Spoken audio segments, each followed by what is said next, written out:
are there, including this meeting is being broadcasted live on YouTube now. We want to invite all of you to join us on the PCICS a meeting that we are going to have. So it was going to be, unfortunately, this year we were not able to join and see everybody in person, but it's going to be an amazing webinar, an amazing meeting that is going to be online. So please join us. We are going to have very, very nice sessions. Take a look on the program. You can scan these QR codes and take a look on the program. And something that is nice as well is because for all of these countries, there is registration for the meeting is for free, and you're going to get 1 year of to join of membership of PCICS to join us on PCICS. So please take a look. I'm going to type on the chat box as well the link to make the registration for this meeting. This is going to be amazing. So I want to highlight what we have prepared for you in this next couple of weeks. So tomorrow, Gil Vernovsky is going to give us a very special talk and a very special session, and we are going to discuss important things on our field. We are going to have women in pediatric cardiology, leadership, teamwork, and training. So please join us tomorrow. This is going to be amazing. On the 11th, Dr. Anderson is going to talk about vascular rings and sling. This is going to be very nice. This morphological series has been a huge success and is helping us to understand better our field. On the 14th of December, Dr. Silverman is going to talk about anomalous pulmonary venous connection and make the correlation between imaging and morphology. This is going to be awesome. On the 17th of December, we are going to have an update on fetal cardiology. And then on the 18th, Dr. Anderson is going to close up our year with a talk about the fifth pair, if is there a fifth pair or not. So after that, we are going to have a couple of weeks on vacation, and we are going to come back on 2021 with more things for you. I want to thank all of you for joining us, for watching, and for giving us feedback, for sharing with your teams and with your colleagues what we have been doing. I want to thank all of our amazing speakers that have been with us in all of these 80 webinars that we have been doing since last April. And I want to thank our worldwide delegates that are helping us to spread the news and to help, of course, and to thank, of course, Gil and Sasha for this amazing partnership and for being so kind and have such amazing and crazy ideas. And we are waiting for you on 2021. We hope it's going to be even a better year. We hope to have some presential things as well, but for sure we are going to continue with Congenital Heart Academy, giving information and education to the more than 120 countries that we had already reached and more than that.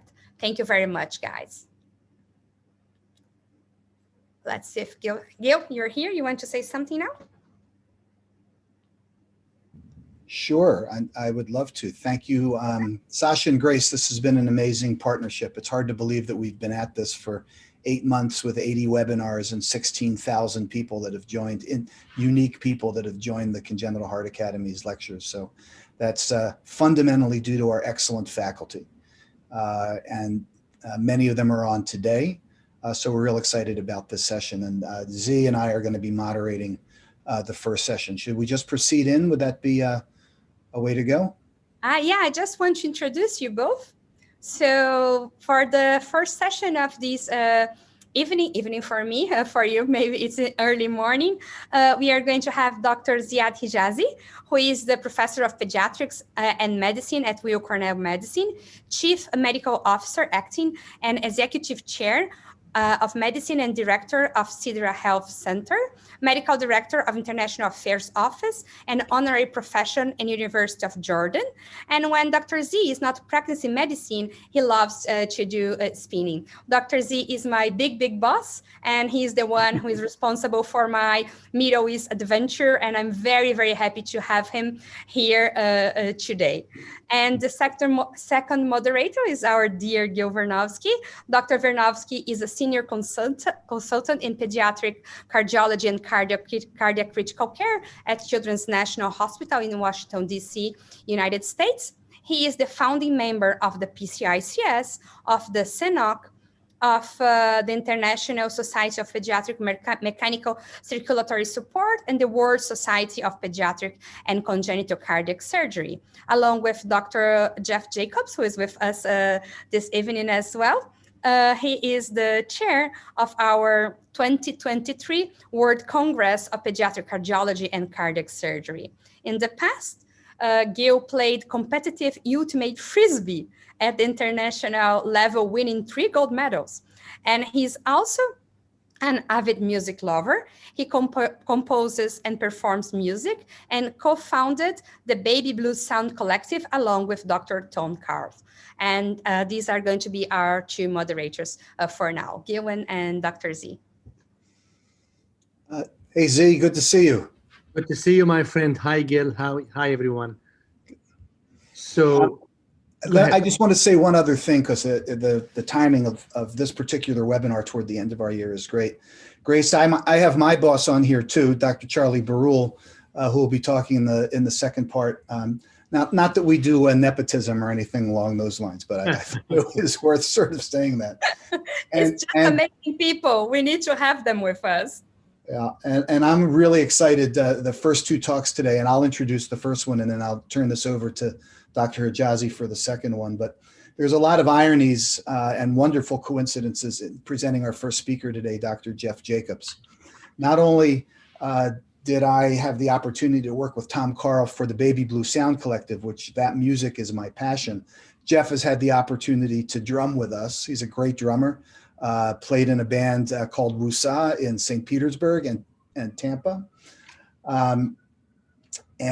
Also, Jeff and I are the co-chairs of the upcoming World Congress of Pediatric Cardiology and Cardiac Surgery, which will be here in Washington, D.C., August 27th to the 21st of 2023.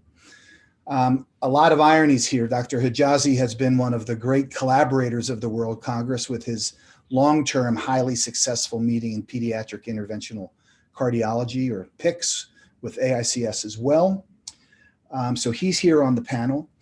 But one of the reasons that we got involved, not the only, but one of the reasons we got involved and helped form the Congenital Heart Academy was Jeff and I, and Sasha and Grace, were thinking, how could we make a virtual World Congress if we had to have it in 2021?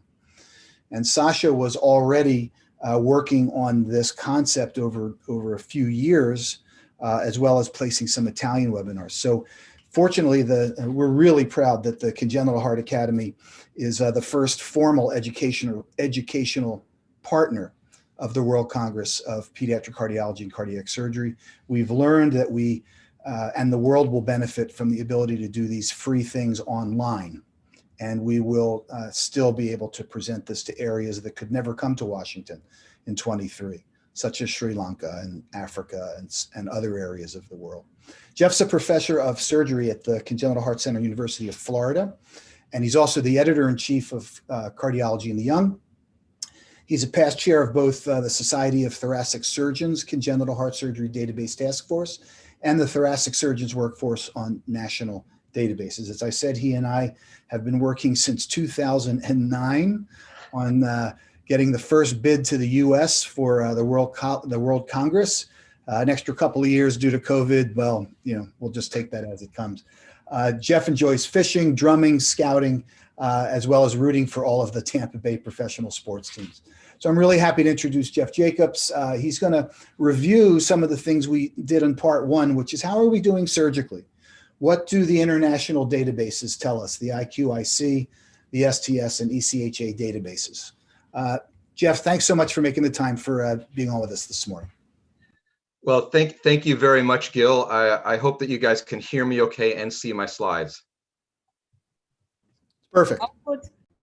Wonderful. Well, first, I'd like to start just by congratulating Gil and Sasha and the leadership of the Congenital Heart Academy. This is truly a wonderful initiative.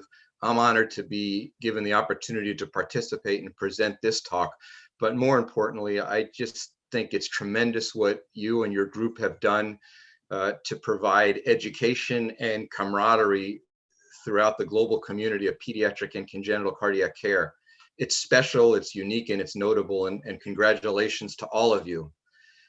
Today, my assignment is to talk about Tetralogy of Fallot, the title of the talk, Tetralogy of Fallot. So how are we doing? What multi-institutional databases tell us? And I'm going to pull data from 4 different databases, the leaders of whom were nice enough to send me recent updated data. This talk is nice because it'll set the stage for a lot of the talks that are coming later in this session. And also it will review some of the material covered last week on the tremendous tetralogy session last week. I'd also say before I get going that some of that session was really touching with the past patient and the dialogue related to that. It was really very special. These are my disclosures that were already mentioned in part by Gil. And let's just dive into this talk. Gil asked me to cover 3 areas. First, to review the definitions of tetralogy used in multi-institutional databases. Second, to discuss what exactly we mean when we use the term benchmark operation, and then to present data from multi-institutional databases and see what we can learn. And I'll cover all 3 of these topics in sequential order. First of all, definitions are pretty dry to talk about, but I'll rapidly go through some of these definitions because without common definitions, we can't have a meaningful way to compare outcomes across institutions and certainly across databases. The information that I discuss about definitions all comes from this publication. This is a manuscript in Cardiology in the Young that talks about the International Pediatric Cardiac Code and the International Classification of Diseases version 11. When ICD-11 rolls out, this will be the first time that administrative and clinical nomenclature are harmonized, and that harmonized nomenclature will have a variety of definitions that are already used in multi-institutional databases. In ICD-11 and in our current multi-institutional databases, tetralogy is divided into 4 groups: tetralogy with pulmonary stenosis, TET AV canal, TET absent pulmonary valve, and then the various forms of tetralogy with pulmonary atresia, including those forms with and without major aortopulmonary collateral arteries. Each of these has a consensus-based definition that harmonizes Andersonian and Van Praaghian nomenclature and terminology. And I'll rapidly go through these definitions. We can start with this definition of Tetralogy of Fallot. It comes word for word out of that publication. The important point here is that it defines tetralogy as a group of malformations characterized by anterior superior deviation of the conal or outlet septum or its fibrous remnant. This definition goes on to say that tetralogy will have a ventricular septal defect, narrowing or atresia of the pulmonary outflow, aortic override, and most often right ventricular hypertrophy. But the key component is the anterior superior deviation of the conal or outlet septum.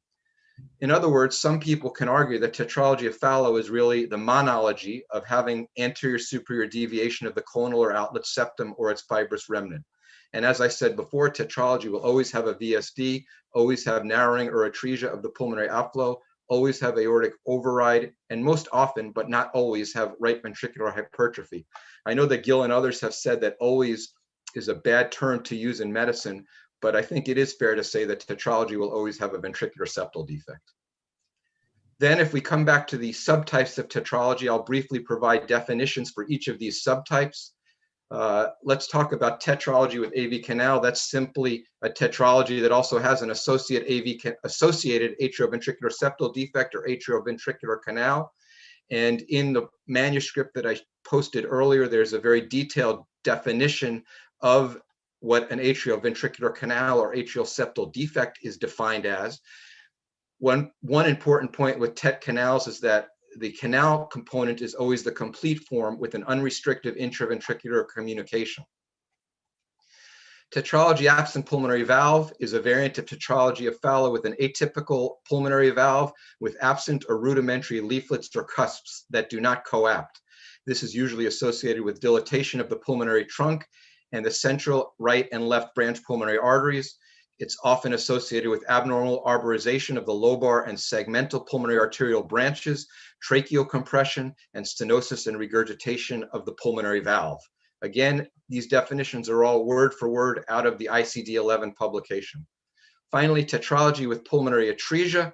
This is Tetralogy of Fallot, in which there is no direct communication between the right ventricle and pulmonary arterial tree. And a subset of that is the subset that has collateral blood vessels between the systemic and pulmonary arteries, or major aortic pulmonary collateral arteries. I think that's enough about definitions for a multi-institutional webinar. These definitions are important because they provide the basis for the remainder of this discussion. I'd now like to briefly cover a topic Gil asked me to address during this session related to the definition of benchmark operations. I was kind of inspired by this question, and I went back in the literature to find when was the word benchmark operations first mentioned in the cardiac surgical literature. I found this paper by Jaroslav Stark, who was the leading surgeon at Great Ormond Street Hospital. Mr. Stark published this paper back in 2001 in the Annals of Thoracic Surgery, which is 5 years after I trained with Mr. Stark at Great Ormond Street. And in this paper entitled Assessment of Mortality Rates for Congenital Heart Defects and Surgeons' Performance, Mr. Stark talks about marker operations. He doesn't quite use the term benchmark operations, but this paper has the quote, "These 6 marker operations were selected arbitrarily to reflect procedures of different complexity."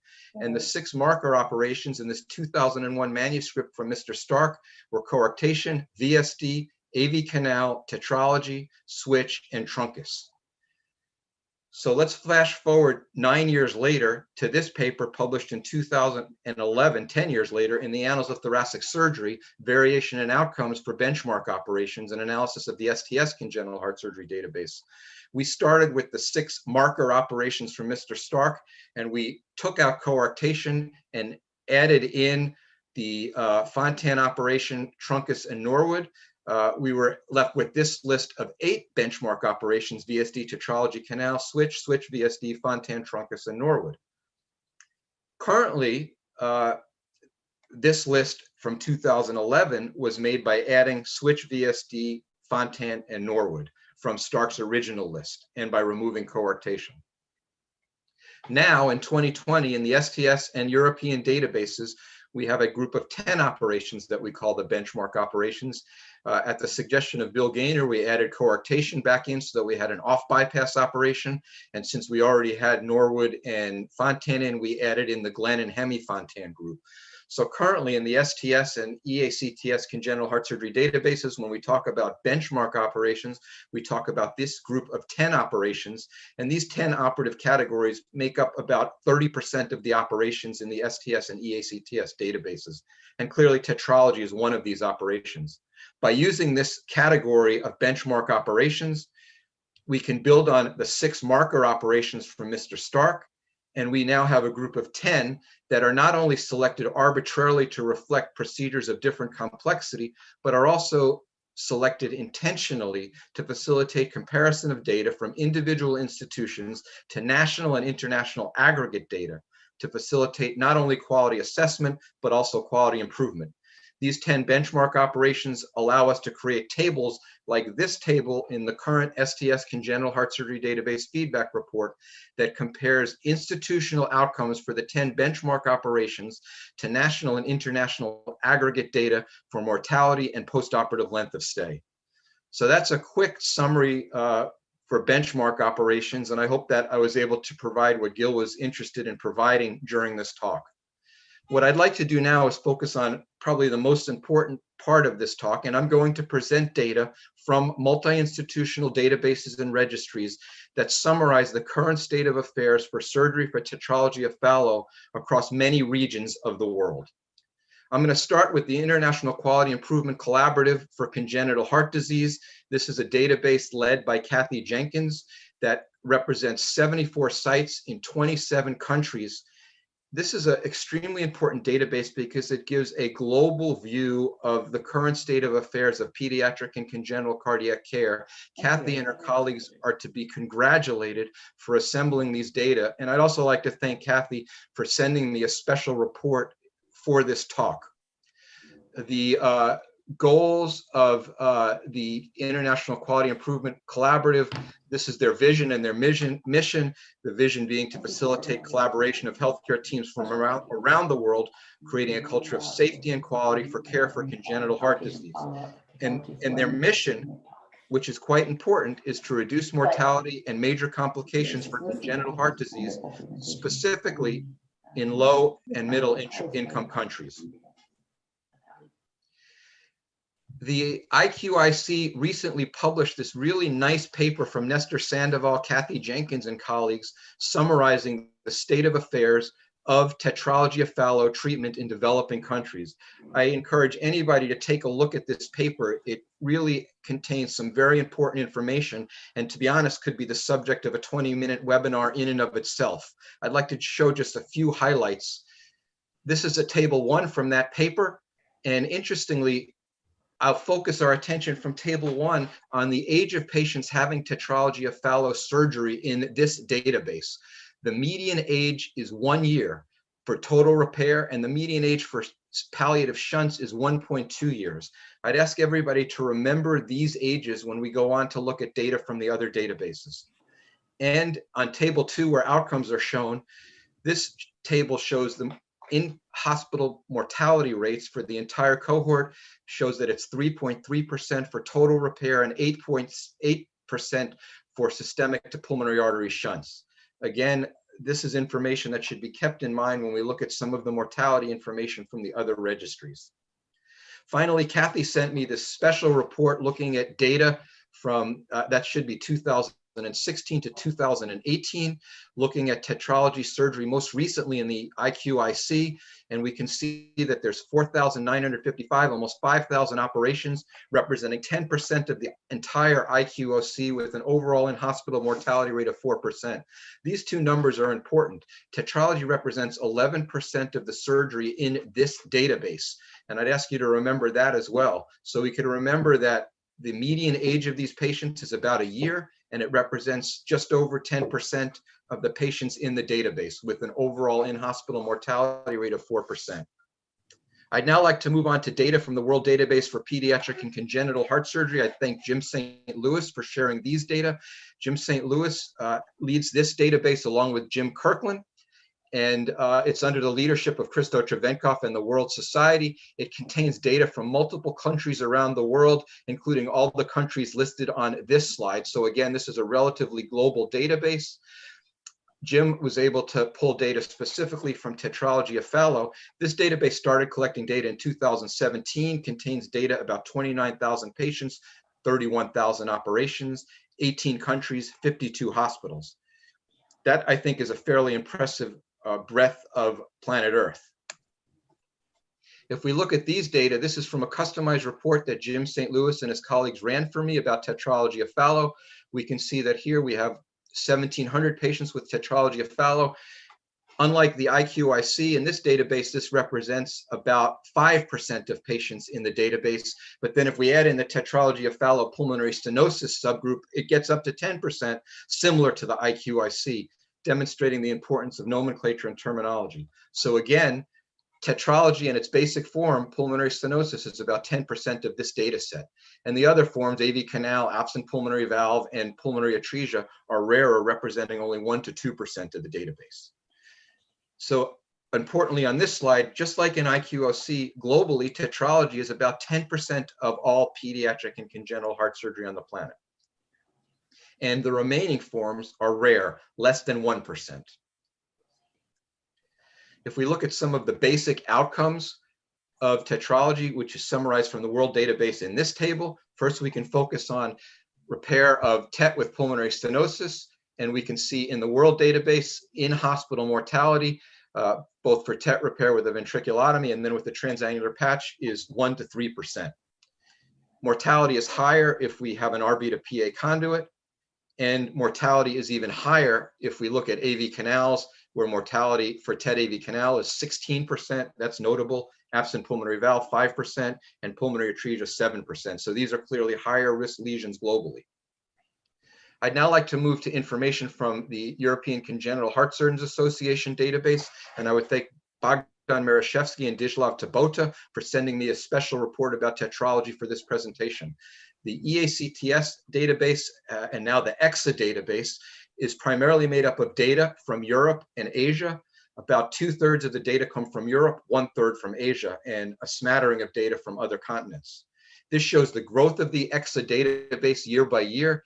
And in 2020, the EXA database contains information on over 300,000 operations.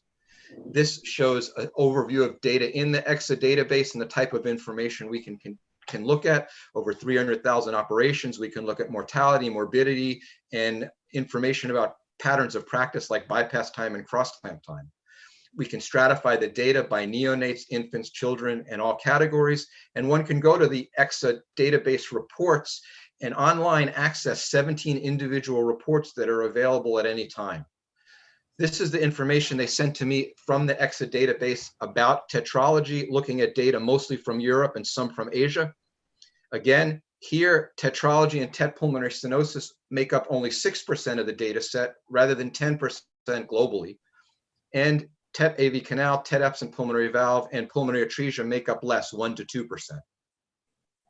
Here's their data looking at operative mortality. It's a little bit lower than we saw in the previous databases, with standard tetralogy repair having mortality of 1% or less, but mortality once again being higher if there's an RV to PA conduit, 11% in the TET AV canal group, and 4% in the absent pulmonary valve group.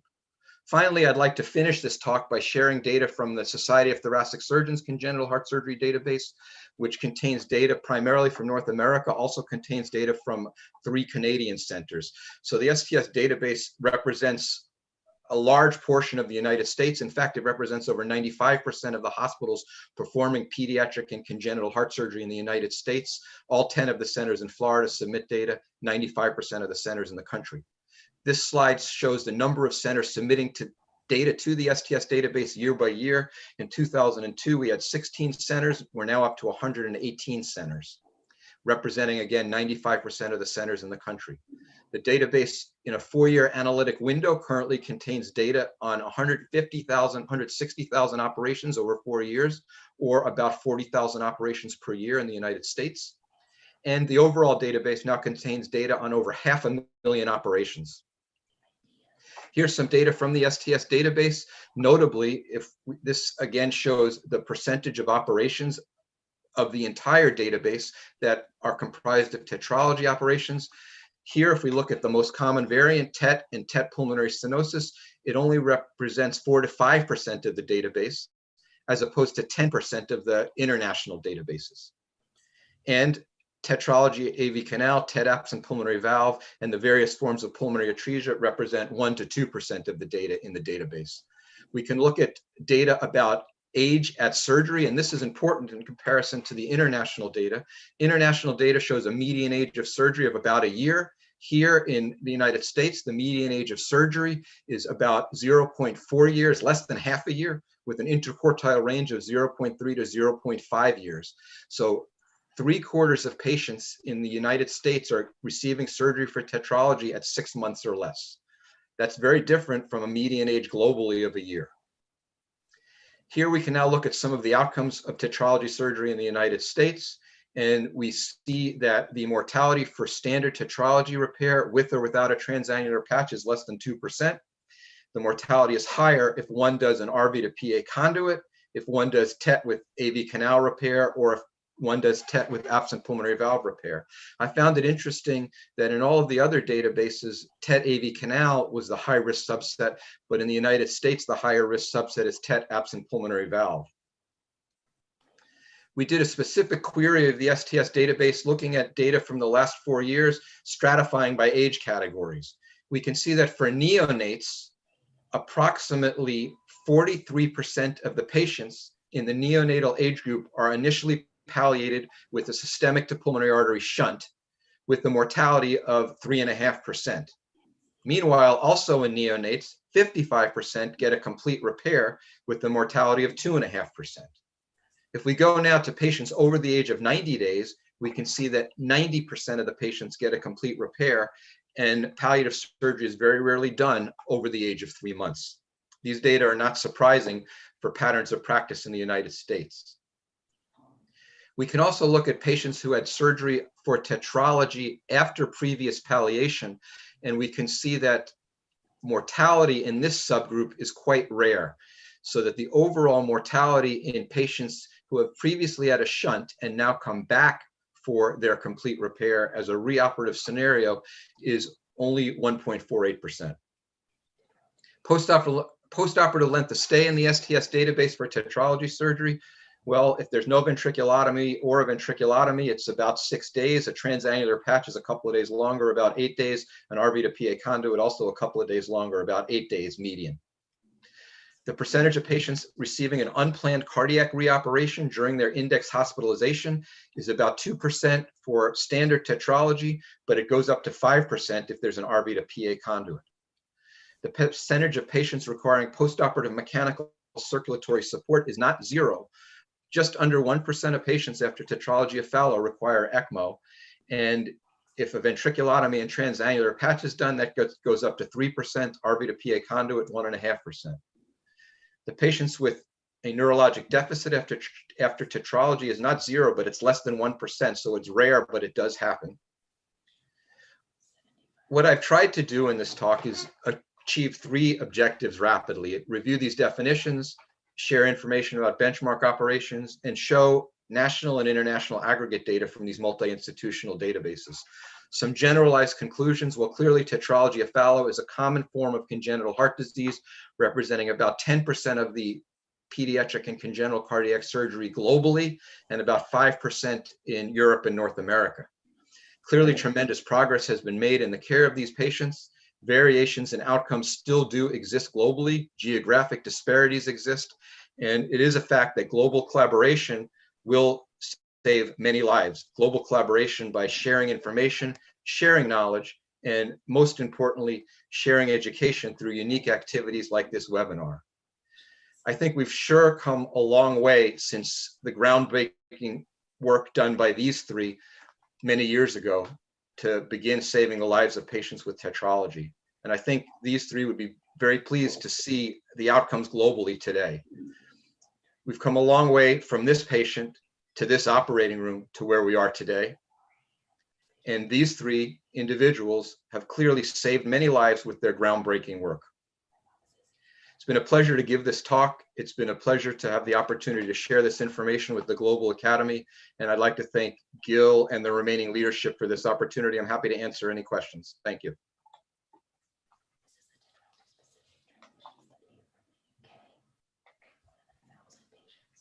I'd like to remind Jeff and the other panelists that some questions have come up in the Q&A box. So during the talks, if you'd like to answer them, please do. And now I'll turn this back over to Dr. Hijazi. Thank you. Thanks. Great talk, Jeff. It's my pleasure now to introduce our next speaker, who definitely needs no introduction. We're all indebted to his genius efforts in making many of our patients' lives very easy. So I'm going to share the slides here with you. None of the patients. Can I share? Okay. Do you guys see the? Yeah, we can see it, Dr. Z. Okay, great. So, Gil, first of all, thank you for you as well as Grace and Sasha for inviting me to be a moderator in this great symposium. And what is my task is to introduce our next speaker. The introduction by itself is a lecture. So I'm going to be very quick and share with you Philippe Bonhoeffer, who many of you know him. These are pictures from his early life. He was born May 17th, 1962 in Germany. These photos are from his early childhood. And now let me just give you a brief about his family history, since a lot of what we are comes from family and genes. He comes from a strong lineage. His great-grandfather was Karl Bonhoeffer, professor of psychology and neurology at the University of Berlin. His great-grandmother, Paula, was the daughter of Prussian aristocracy and was a university graduate, unusual for women at that time. They had 8 children, including Dietrich Bonhoeffer, Philippe's paternal grandfather's brother, who was a famous German pastor and a participant in the German resistance movement against the Nazis. Along with one brother and 2 brother-in-laws, Dietrich was involved in plots to assassinate Adolf Hitler and was arrested in March 1943 and imprisoned and eventually hanged before the end of World War II. His paternal grandmother was Greta von Dohnányi, was the daughter of the famous Hungarian conductor, composer, and pianist Erno von Dohnányi. Hence, the genetic source for Philippe's strong science, humanitarian, and musical interest. His father, Friedrich, this is not his father, Friedrich Bonhoeffer, is a professor emeritus of developmental biology. This is the one on the left side of the slide at the Max Planck Institute in Tübingen, Germany.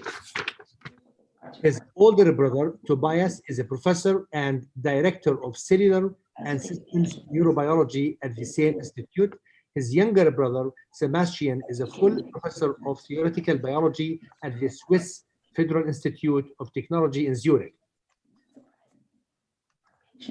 So Philippe finished primary and high school in Germany, and he had his leaving certificate in 1981. According to Philippe, he was not good enough for the German schools, so he had to go to Italy for medical school in 1983. Philippe's love for the field was from the beginning. Actually, as a student, he had his thesis in echocardiography. He graduated from medical school in 1989. He stayed in Italy until he finished his specialization in cardiology in 1993. It was there where he met his mentor, Lucio Parenzan, who tried to convince him to do cardiac surgery, but Philippe decided on cardiology instead. During his schooling, he did some studies outside Italy and inside, including a course in gross anatomy at Stanford, a pathology course at San Raffaele Hospital in Milan, and cardiac surgery at San Donato in Milan. His first job was in Paris in 1994 at Z, it's Gil. Excuse me. Are the slides supposed to be advancing? No, I'm advancing them. There we go. Okay, thank you. But there was no slides with that talk. His first job was in Paris in 1994 at Hôpital Necker, where he was a staff cardiologist. Shortly thereafter, he became the cath lab director, where he stayed there until 2001, when he moved to London, Great Ormond Street Hospital, as the director of the cath lab, and shortly he became the chief of cardiology in 2001. So Philippe, with this picture here, Philippe with Bill Hillenbrand and myself in front of Great Ormond Street. And in 2004, he was promoted to professor of cardiology at the Institute of Child Health in London. Philippe's contributions to medicine and humanity are important, although he does not have his own children. Through his missions to Africa, Kenya in particular, starting in 1992 with Lucio Parenzan, he acquired a large family of children, one of whom was even being christened Dr. Philippe. He spent part of his wage on these children in Africa. And this slide here showing you Philippe doing cardiac catheterization in one of the cath labs in Africa. We know that Philippe has many contributions. This is one of them, is the multi-track system for patients with rheumatic mitral stenosis. And then, of course, his biggest invention was the Melody valve, which we will hear the story from Philippe, how he developed that. I will not take from his thunder. This is the first patient that underwent the transcatheter pulmonary valve replacement by Philippe in Paris. And I visited Philippe in 2000, just before he moved to London, to scrub with him on his second and third case of percutaneous pulmonary valve implantation. These are pictures were taken when Philippe and I were in the same place in Paris. Then this is a group photo. You can see Philippe beside me there, And in the background here with glasses is Eunice, who is now the director of the cath lab at Sidra Medicine. This slide marks the 100 patients who received the Melody valve in London. And then Philippe and I and Alan Burgess, we decided to write a book on transcatheter pulmonary valve, transcatheter valve repair actually. And this is the picture of the valve of the book. Philippe, myself, Ted Feldman, and Carlos Ruiz. And then Philippe and Carlos decided to do a symposium on transcatheter valve repair. They called it TVS. This is the hall with many attendants from all over the world, and Philippe giving the opening remarks right there. We all know Philippe's passion and love for music, the violin in particular. He is almost a professional. Actually, he's not almost. He is a professional violinist, showing you from early childhood. He was born with the violin, and this, as I mentioned, comes from history of the family. And of course, this one here, let me just go back to this one. Philippe and Gil, of course, this is during ISHAC, I believe, right, Philippe? Or no, this one actually in the CHOP meeting, Gil, right? Gil? No, I don't think we had any cactuses. I think that this is ISHAC. ISHAC, okay. And then this is a picture of Philip and Gil. Of course, we all know Gil is an avid pianist. There's Philippe performing at that meeting, and again Philippe. And then in 2006, because of his huge contributions, the PICS Foundation, we gave him the long, PICS Achievement Award. And in this slide, Bill Hillenbrand, myself, Philip, and Peter Block, Marty Leon, and Ted Feldman. And without further ado, let me introduce my very good friend, Philippe Bonhoeffer, to tell us the story of the transcatheter pulmonary valve, which, by the way, was the first percutaneous valve implantation way before the adult cardiologists started doing this. Thank you. Thank you very much. I'm a bit without words. What a generous contribution, what a generous talk of yours. I'm trying to get to my slides here, which shouldn't be too hard. Where do I have to, sorry, here it is. And let me go on the, sorry. Slide mode, yeah, there you go. Okay, there we go. Okay, thank you very much for this enormously generous introduction, which really puts me under quite tough pressure because I'm not going to stand up to the words you said about me. And the other thing is that you have used most of the pictures I was going to use, so that's a surprise. I did not expect anything like that. What I'm going to do today, as I was asked by Gil to talk a little bit about how the program of the pulmonary valve started and also what happened around it, actually. I would like to go a bit further than just simply talking about the pulmonary valve. I would also like to take the opportunity to thank all of you to invite me to give this talk, which really is a pleasure.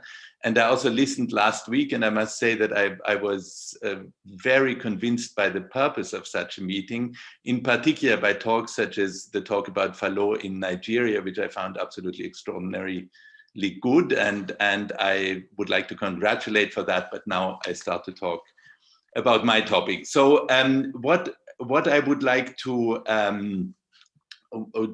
do, or what I have to do to a certain degree, is to talk about, I want to put my time here, is to talk about the pulmonary valve as a development. And I cannot do that without, unfortunately, talking a little bit about myself. But actually, Z has done that, and you have seen many of these pictures already. So you see that there are numbers of things which play a big role in my life. There is obviously the medicine. There's maybe a little bit of courage. There's the music very strongly present. and recently this tower, which is seen to the right. But I would like to start to talk about the fact that I was led into doing interventional cardiology, as Z pointed out earlier. I was a little bit pushed by Professor Parenzan, who was really a very important figure in my life, to become a cardiac surgeon, but I preferred to go towards cardiology.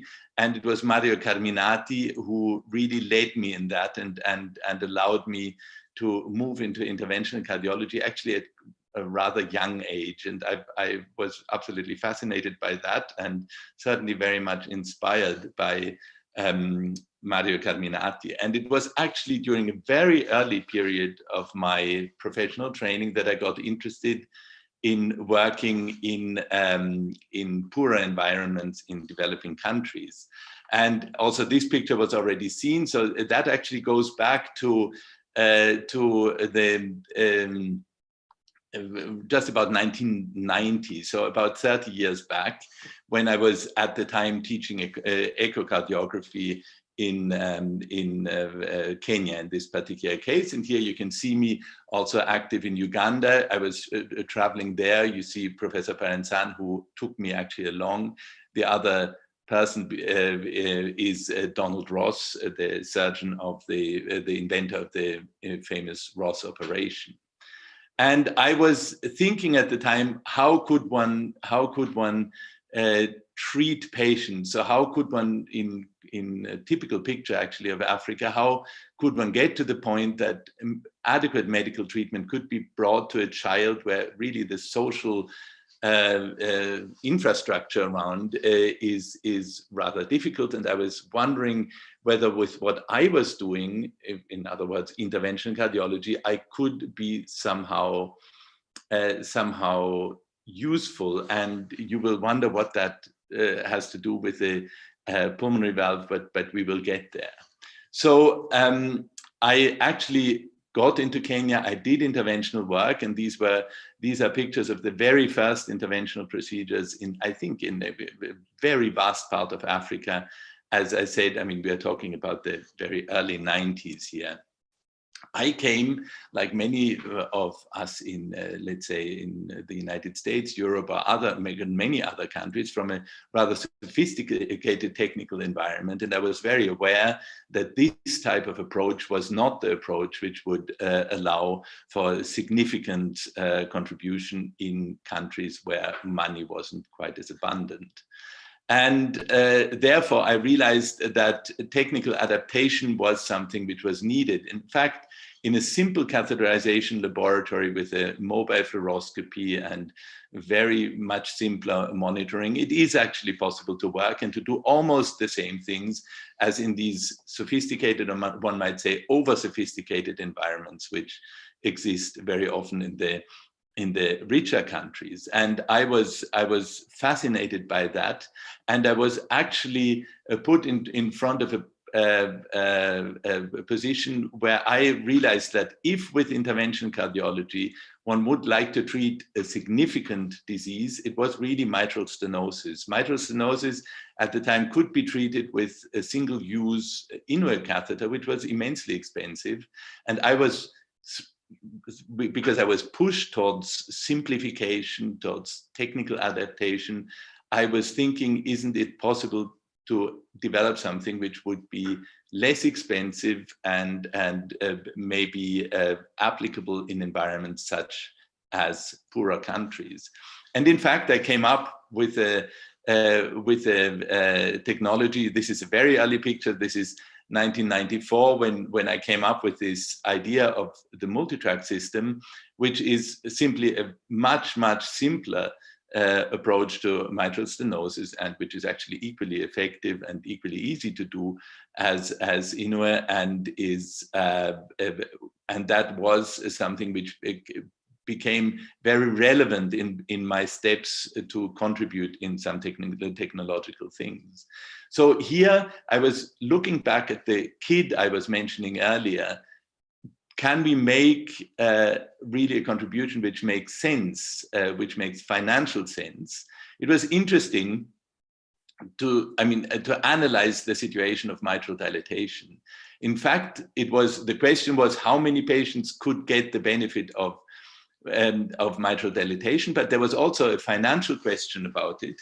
How much does it cost to treat a mitral stenosis?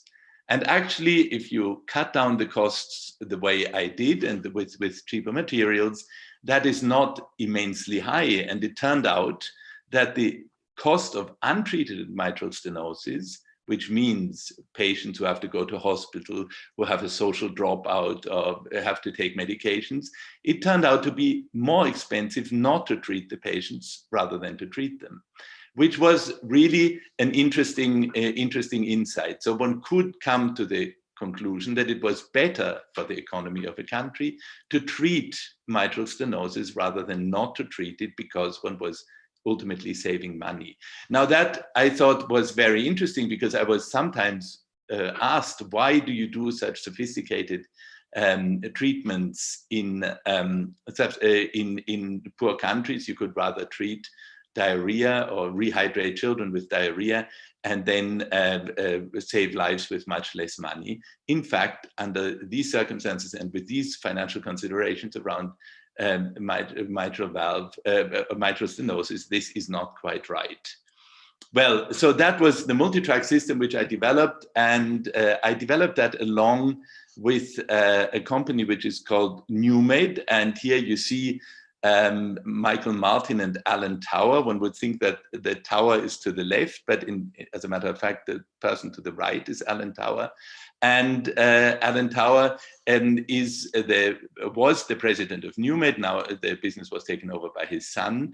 And he was a very strong ally for me, who was interested in developing the mitral stenosis, but more than that, he was interested to collaborate in the various strange ideas I came up with. And for that reason, I was in a strong position, having actually also Michael Martin as a very strong ally, who was a vice president at the time of NewMed, when I came up with other ideas, and actually not only the idea of the pulmonary valve.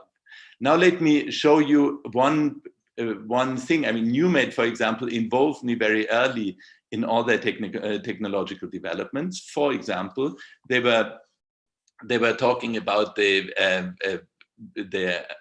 upcoming technology of covered stents. Here again, we are talking about very early times. I mean, this is the use of a covered stent in the context of Fontan circulation. So I was involved not only, making some contributions. I mean, I wasn't the really promoter of that, but I made some contributions in looking at that technology, and was involved in one of the first applications of that in Scotland at some time, where we introduced a covered stent, and that was something which I knew about, let's say. I had another situation. I had at a certain time in the late 90s, one started to put stents into stenosed conduits. Here you see a patient with a conduit from the right ventricle to the pulmonary artery, a valved conduit, which was stenotic. And as one did at the time, one opened this stenosis because to make patients better and to let them live on for a bit longer with this conduit before eventually changing it.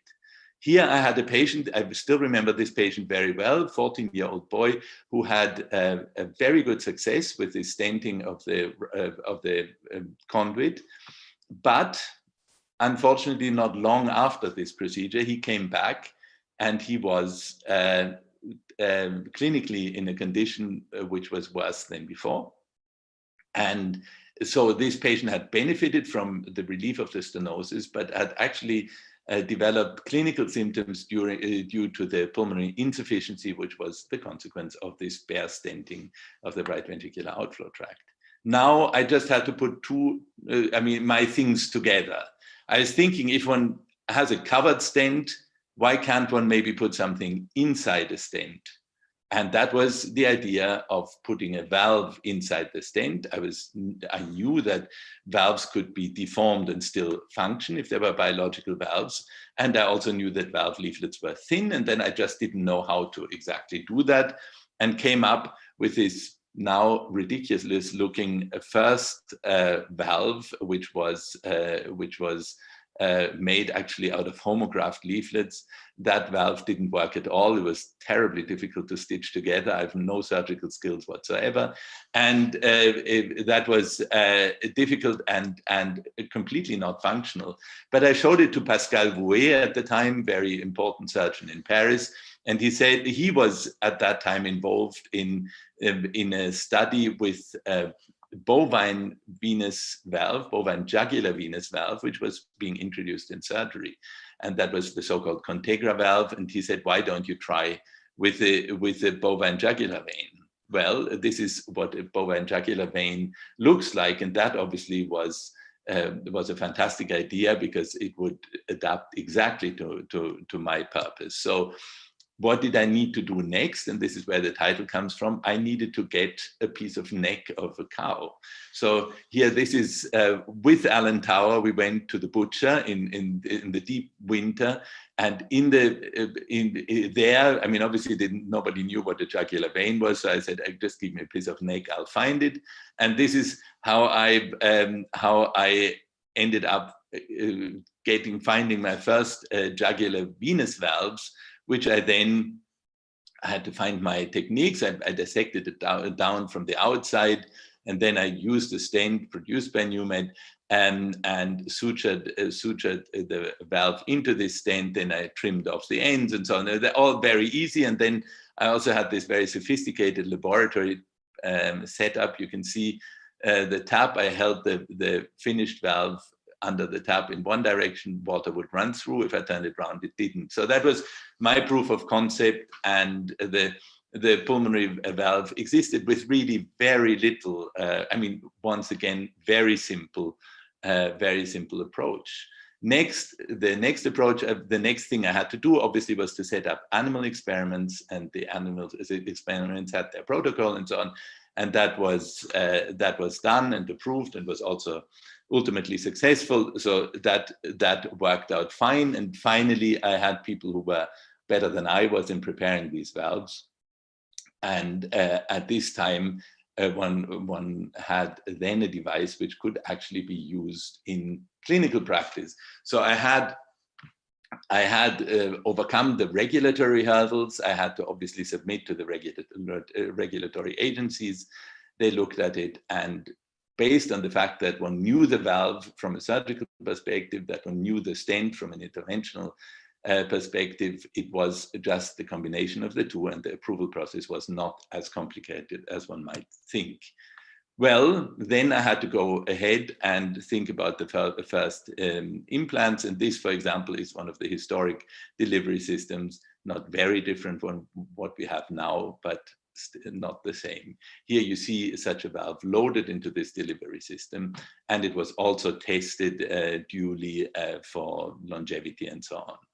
So then the question was, who should benefit? And we decided that the first approach should be by implanting these valves into conduits, just as this one patient in whom I had the clinical failure, let's say, of the stent implantation I mentioned earlier. That was the day. Here, the very first implant was in the presence of these people. From at the very left is Tino Chigiano. He was very significant in the development of the Contegra conduit. Then there was Alan Tower, myself quite a bit younger, and my former boss, Cachaner, and so on. Yes.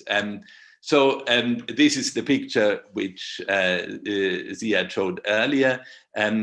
That is the first valve implantation. It's true, it's the first valve implantation altogether. And that was in September 2000, so now 20 years ago. We did have some problems. And one of the problems which occurred was that the welds between the stent struts were fragile, and they sometimes broke. And we now had to find a way of how to do that, how to strengthen these welds, and because they broke too often, and that was a concern. And it could be treated with a second valve in the first, but obviously then they could break again. So that was a problem. We didn't really know how to go about this, and we were thinking how could we get information, how to make a better weld on these platinum wires. And it was Mike Martin at that point. He said, well, platinum, isn't that something the jewelers use? And so we looked at these welds and so on. At the upper left, you see that this doesn't look very stable. And we looked at various technologies, and we had this dilemma of how to go about that. But it was a jeweler. And as Mike Martin suggested, it was a jeweler who said, well, it's easy to weld platinum, just use gold and with that little hold. And that actually was our biggest technical problem. So from the butcher in the beginning, we came to the jeweler, and this is why I gave the title to this talk. This was Christmas time up in upstate New York. Well, things were not finished because we were working now with a small company that was NewMed, and I needed bigger industrial support. NewMed couldn't, for example, handle biological tissue, and also with the regulatory affairs, which was too complex. And we needed some type of financial viability. And then I had the first contact with a big company because Alan Tower and I decided we needed a bigger support. I went to New York, met one of the R&D directors of Medtronic, and what happened was quite interesting because he said, this is a fantastic idea, and that's the reason why we are not going to do it. Now, that was a big surprise for me. I said, if it's such a good idea and you're actually convinced, why is it that you're not going to do it? And I think the way forward was to try to understand why such a comment could come. I mean, why could you find something good and then ditch it anyway? Well, I think one has to understand with the development of material, one also has to understand a little bit of business. And in fact, business rules require in big companies that the consultants are asked, and the consultants are going to represent the customers. Now, obviously, the business, which was in this case Medtronic, went to the heart surgeon. The heart surgeons were the only ones who implanted valves, and heart surgeons said they're not in agreement with this technology, but maybe out of a conflict of interest. One must not forget that in the adult environment, in cardiology, that was the time when the cardiac surgeons had lost much of their coronary business to cardiologists, and they said valves are ours. And now the same phenomenon happened again. The surgeon said our valves are less expensive, they're going to be better than ours. So they said your valves are worse, they will probably last less, which one didn't know, and which they would have probably been even wrong at stating that, and that our valves were more expensive. So the Medtronic got from their consultants the advice against it. And then there's obviously the question, what does a CEO of a company do? They'll look at the benefit for the company, they look at the risks of the company, they will look at the fact whether they're actually able to produce something, whether they have expertise in the technology and so on, whether their customers are happy. But what is interesting in a list like this one is that it's not the patient who comes right at the beginning. Actually, these are business decisions which are in the first things. So one gets, or I got in front of a number of people when I got into the contact with Medtronic, who were all professionals. They were engineers, they were market analysts, they were business people, and I was just the little inventor. I was what is interesting about the inventor is that the inventor is never professional, can't be.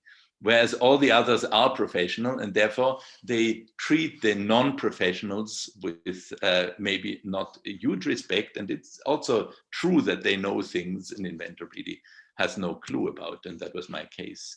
So the question whether it could be applied or not was difficult, but what actually happened was that two companies were confronted with this new technology.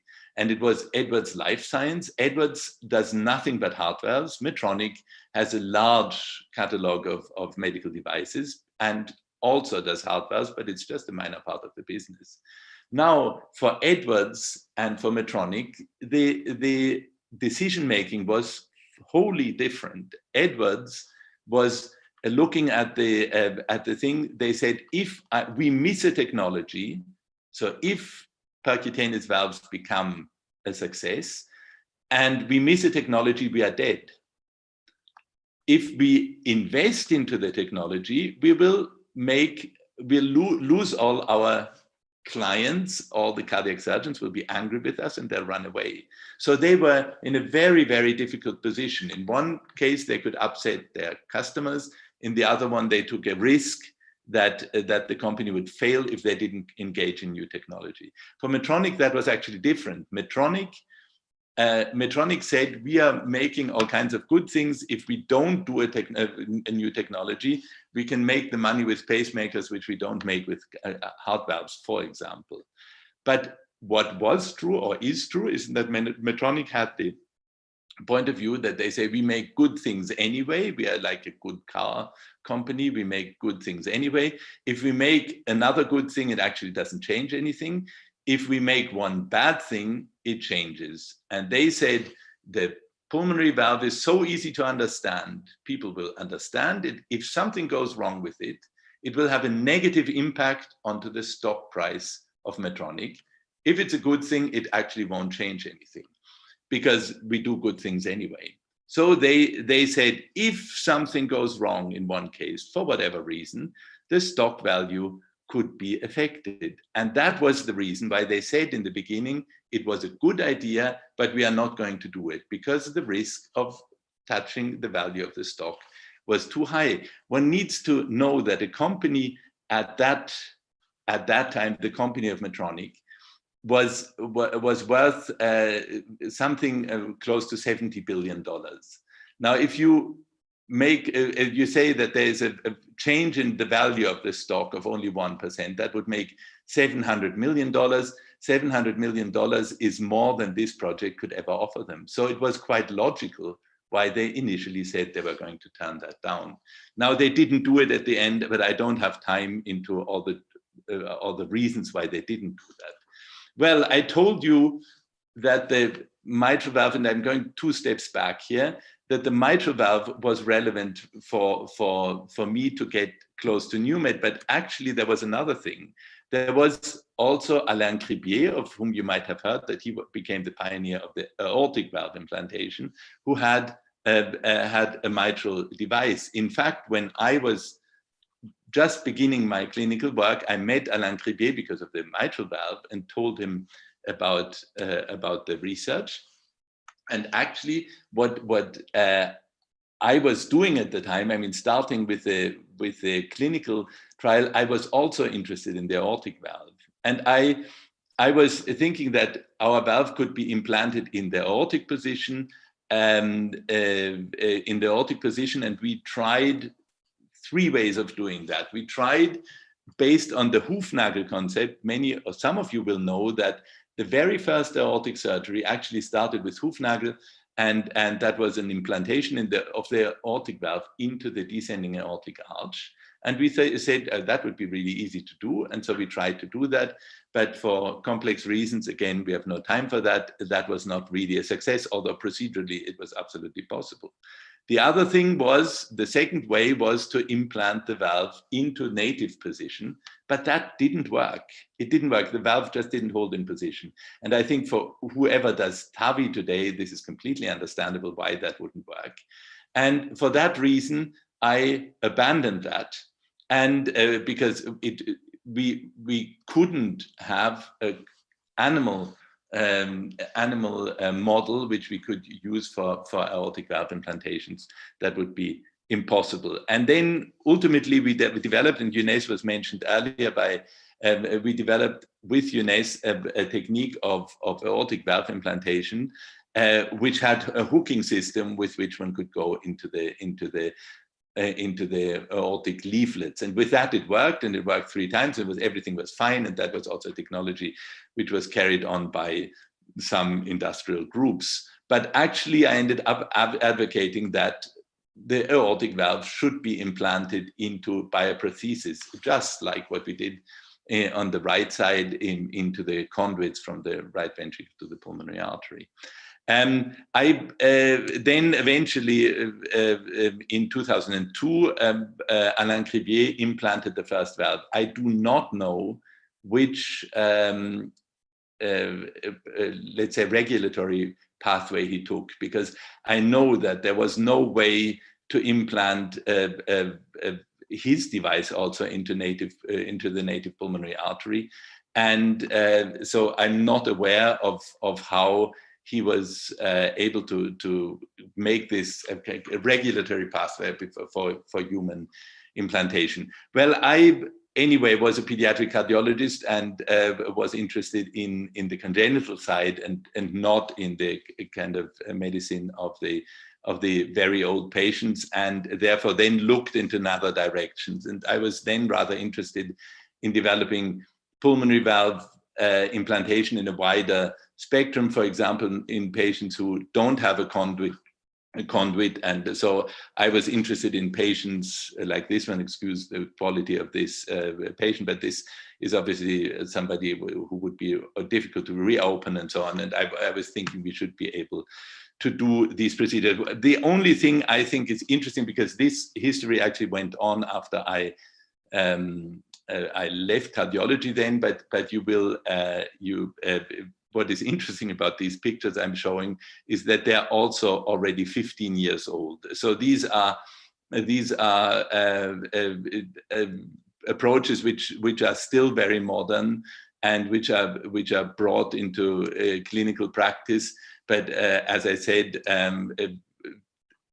all experiments which really date back for quite some time. What is maybe not so expected is that I'm living my life in the musical world and in violin making, that the technology which is at the basis of all this was then also exported into the world of violin making.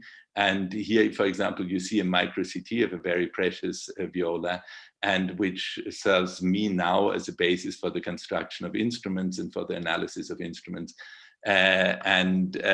So I'm now living in my science and music environment, very much benefiting from the engineering expertise I got with the heart valves. Here you see me scanning a Stradivarius violin from 1691 in this particular case.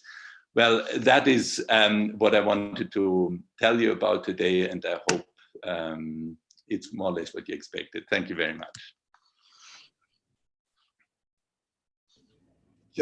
Just wow, Philip. It's so great to hear the story again. I pick up something new each time.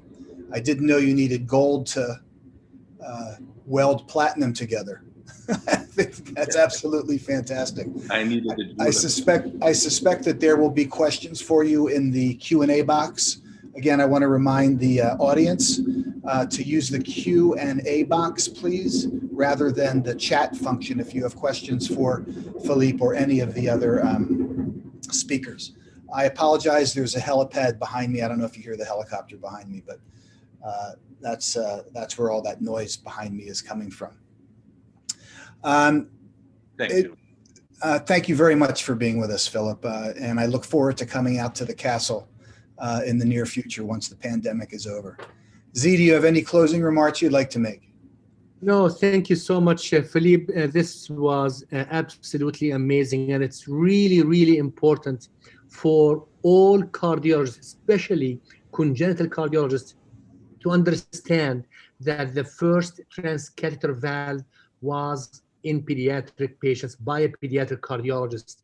And this is, the collaboration between adult cardiology and pediatric cardiology. So, Philippe, thank you. We owe you a great deal of gratitude for your ingenuity and innovations that made the lives of thousands and thousands of patients so much easier. We do, transcatheter pulmonary valve on daily basis in the most difficult patients that I am sure, with all due respect to my surgical colleagues, that if they underwent surgery, their morbidity and some mortality will be an issue. So thank you so much, Philippe, and God bless you.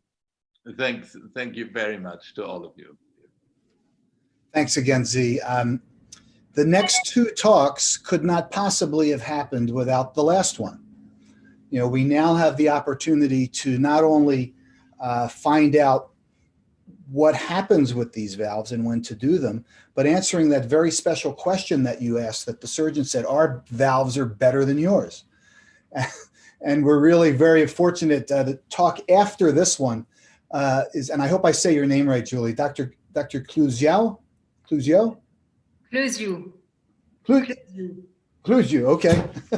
I apologize. You'll be speaking after Peter. I'm very happy to speak to introduce Peter Olejnik. The first chance I had to go to Bratislava Heart Center was in 1989 with Project Hope, when that center was just past the Velvet Revolution and the Berlin Wall went down, and it was dark and it had very little in terms of instrumentation, et cetera. And it's now one of the premier centers in Europe.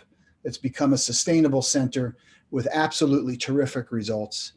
Dobre noche, Peter. How are you? Peter is a pediatric cardiologist from the National Institute of Cardiovascular Diseases at the Pediatric Cardiac Center in Bratislava. He focuses on CD imaging, CT angiography, 3T modeling, virtual imaging, CMR, echo, clearly sees the world as a visual thinker. He's also an associate professor of pediatrics at the Cornelius University in Bratislava. I found this interesting. When Peter's not working, he enjoys hiking, running, tennis, playing beach volleyball. And then he sent me a note that he loves music by Pink Floyd. Now, Philip, I don't know how much you know about Pink Floyd, but interestingly, one of their most interesting album is called Echoes. I don't know if anybody knows that early Pink Floyd album. Everybody sort of knows Dark Side of the Moon and Wish You Were Here on the Wall. But Echoes is interesting. And then I wonder, Peter, if when your patients come down to see you, if you play for CT or MRI, if you play the classic Pink Floyd song, Welcome to the Machine. Yeah. So with that, we're going to hear from Peter. He's going to be talking about pulmonary valve replacement. When should it be done? Are MRI measurements the gold standard or fool's gold? And I'll turn this over to Peter. Gil, may I make just a small comment about Bratislava? So I visited Bratislava in 1996 to do my first ever Unplatzer device, ASD and PDA closure with Joseph Masura. With Joseph Masura, yes, of course. And because of that, I brought them to the US and I did the first case in the US, May 19th, 1997 with Kurt Amplatz. So Bratislava, we owe you a great deal. Thank you so much. And say hi to my good friend, Joseph Masura. Thank you. Thanks, Z. Okay, so thank you very much for the introduction, Gil, and all this truly mentioned. And I have to say that I'm really honored that I can participate in this extraordinary webinar. So now I try to share my screen.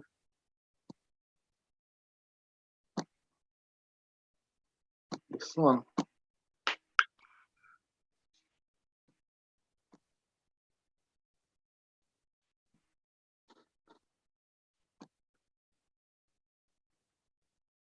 Okay, can you see my presentation? Yep, it looks perfect. Your audio is very good also, Peter. Just need to put it in presentation though. All's good. For some reason it doesn't work. Oh, now it's better? Yep. And that logo, that logo for the Heart Center has been around for about 15 years. Maybe more. It's beautiful. Maybe more. So thank you for the recommendation to play Pink Floyd Echo. It sounds great. Okay, but let's start with my presentation. At the first part of the presentation, I would concentrate on the background of pulmonary valve replacement in patients with free pulmonary valve regurgitation. And second part will be dedicated to, or I will try to answer the question if MRI measurements are the golden standard for optimal timing of PVR. Severe pulmonary valve regurgitation is the most common late complication in repaired TOF patients treated with transannular patch. And long-term PR leads to RV dilation, RVOT dyskinesia, RV fibrotic remodeling, right bundle branch block, RV dysfunction, and ultimately due to ventricular interdependency to LV dysfunction. RV volume overload is mainly well tolerated during the childhood and adolescence, but on the other hand, there is a triple incidence increase of arrhythmias, exercise intolerance, heart failure, and sudden cardiac death during the third post-operative decade and afterwards. And pulmonary valve replacement is the only available treatment of severe PR with significant improvement of RV metric parameters. And it can be done either by open heart surgery and by transcatheter pulmonary valve implantation. Initially, PVRs were indicated in symptomatic patients with hugely dilated right ventricles with diminished systolic function. And as it was found that right ventricle volumes and RV ejection fraction didn't normalize after PVR, a tremendous effort to identify preoperative RV volume threshold values associated with RV size normalization was made during the first decade of this century. A cutoff values of RV end-diastolic and end-systolic volumes were successfully identified, and these studies, except for that, prove that there was a significant decrease of PR regurgitation fraction, significant decrease of RV volumes, and improvement in symptoms. On the other hand, none or minimal improvement of RV or LV ejection fraction was encountered. On this occasion, let me introduce our study shortly. It was a retrospective comparative study of 26 repetitive patients with severe residual PR. All of them underwent PVR, and all of them had pre and post CMR, pre and post PVR CMR performed. And the endpoint of our study was to evaluate the improvement and normalization of post PVR volumetric parameters. And as you can see in this chart, we found a significant difference in a normalization of RV volumetric parameters between patients with pre-PRV, RV, and diastolic index volumes greater than 170 milliliters per square meter, and patients with pre-PVR, RV, and diastolic index volumes lower than 170 milliliters per square meters. And similar findings were found between patients with pre-PVR, RV, and systolic index volumes greater than 85, and patients with pre-PRV, RV, and systolic index volume lower than 85 milliliters per square meters. And these findings were conclusive with the results of studies published previously. If we look at the role of CMR in current guidelines for PVR, we can see that the role is crucial both in symptomatic as well as in asymptomatic patients. So what are the current recommendations? In symptomatic patients, PVR is recommended in presence of severe PR, which should be assessed by CMR. Another situation is in asymptomatic patients. In this group of patients, PVR should be considered in presence of severe PR, again assessed by CMR, and when one of the following criteria is present. It's either decrease in objective exercise capacity or progressive RV dilation to RV and systolic index volumes 80 milliliters per square meter, and or RV and diastolic index volume 160 milliliters per square meter, and or progression of TR to at least moderate, or it can be progressive RV systolic dysfunction. Now the question is, how often the CMR should be performed? So if you look at the current American guidelines, we can see that the recommendation is 12 to 24 months. But on this occasion, I would like to point out that we shouldn't forget about the echo as the primary imaging tool we can use, especially in patients with good acoustic window. So let's imagine a situation, we follow a repair of patient and we have a recent CMR volumetric and functional data, and these data are still far away from the threshold values for PVR. So I think in this situation we can use echo as the imaging tool for long-lasting follow-up. And if we find no significant impairment of echo RV size and functional parameters, I think in this situation CMR doesn't have to be performed annually, and with this we can avoid overuse of this imaging modality in this group of patients. Also, I'd like to emphasize on one echo parameter, which is RV and diastolic index area, which seems to be quite useful in longitudinal follow-up of this patient, as it correlates quite well with RV and diastolic index volume measured by CMR. CT angiography is an alternative method to CMR, which can be used especially if CMR is not available or if pacemaker or ICD is implanted, and is specifically dedicated for imaging of spatial relationships of coronary arteries and RVOT prior to PVR. And now a new question has been recently raised, which is whether or not the use of CMR RV volumetric cutoff values for PVR timing decrease the risk of ventricular tachycardia and or sudden cardiac death. And the answer can be found in the results of these studies, which I'm going to introduce shortly right now. In this first multicentric study, predictors of death and sustained ventricular tachycardia in patients with repaired Tetralogy of Fallot were analyzed, and the result showed that neither PR nor RV end-diastolic or end-systolic volumes were predictive of death or sustained ventricular arrhythmias. And on the other hand, RV hypertrophy, ventricular dysfunction, and atrial tachyarrhythmias are predictive of death or ventricular tachycardias. And the next study is the updated version of the previous study.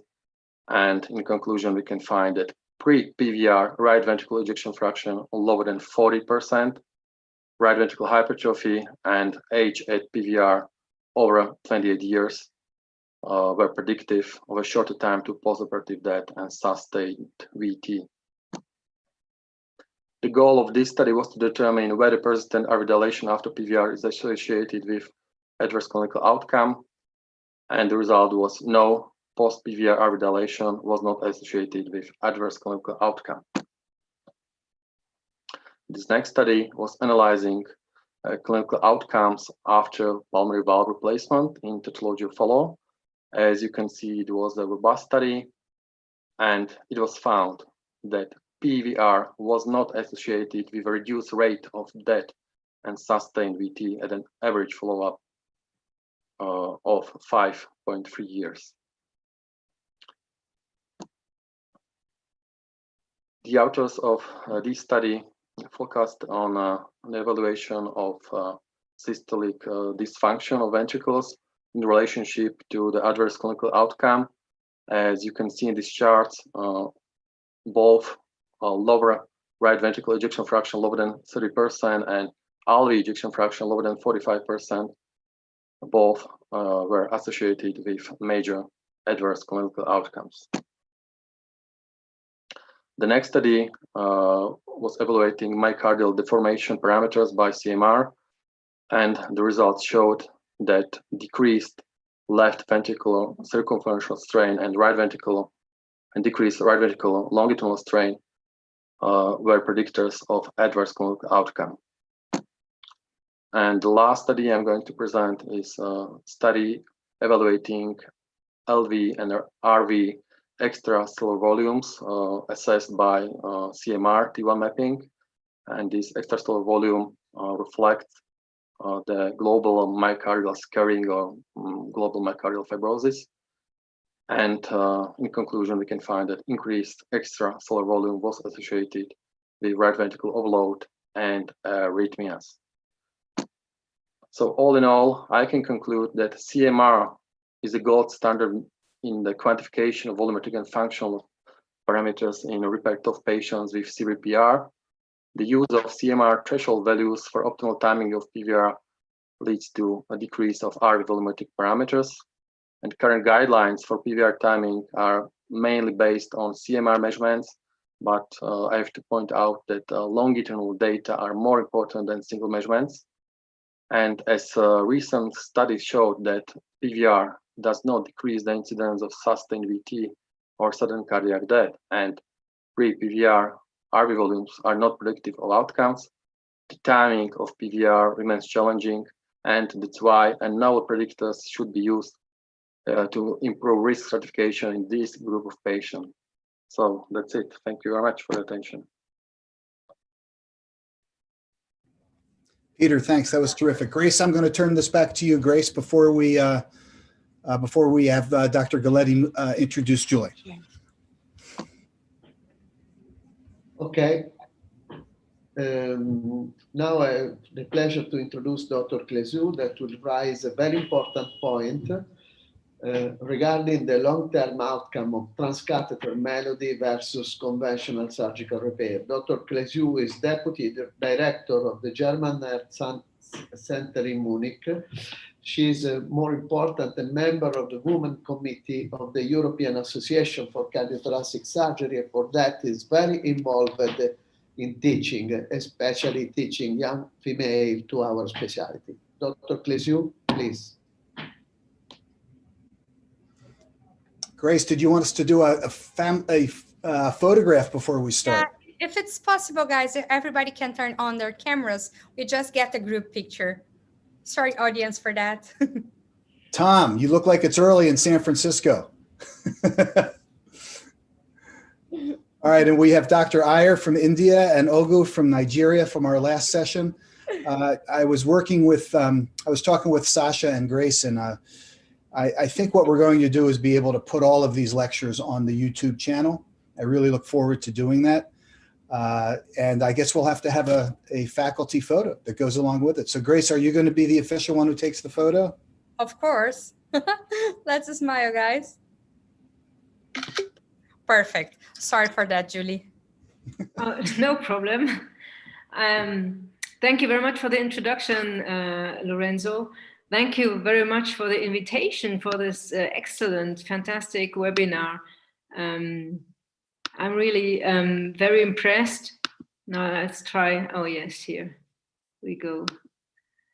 I enjoyed a lot all the talks today and also last week, and I was asked to talk about the Munich comparative study.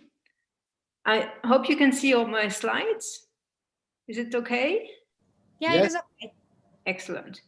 So it is a multidisciplinary study which was carried out mostly by our pediatric cardiologists. And there are some disclosures because Medtronic sponsored the patient's database for this study. Now, the question is, we heard already about the benefits from the pulmonary, the transcatheter valve, and Philip said very nicely the way he invented it and what tremendous work it was to get to what we have now. Now, these were the views of the cardiologist. So now let me show you the view of the surgeon. Why should I be in favor of such a transcatheter valve? Philip said already that the surgeons didn't want a new valve, especially not if cardiologists would implant it. How could they? So, but there is a point where surgeons might be very happy if cardiologists took over this challenge.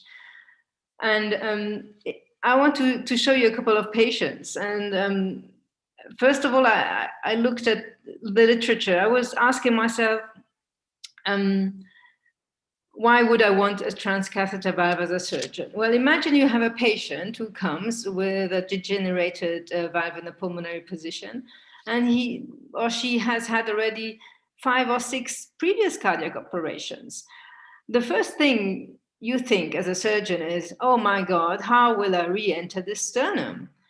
And then maybe it's even a fallow. He has an enormous aorta just stuck behind the sternum. So the next question is, will this patient survive that? And how I'm going to do it the best?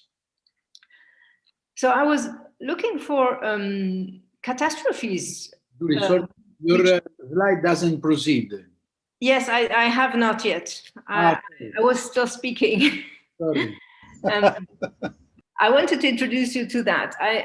I tried to look for literature showing catastrophes re-entering the sternum, but I didn't find a lot. I just found one, actually, with quite a low rate of operative risk due to re-sternotomy.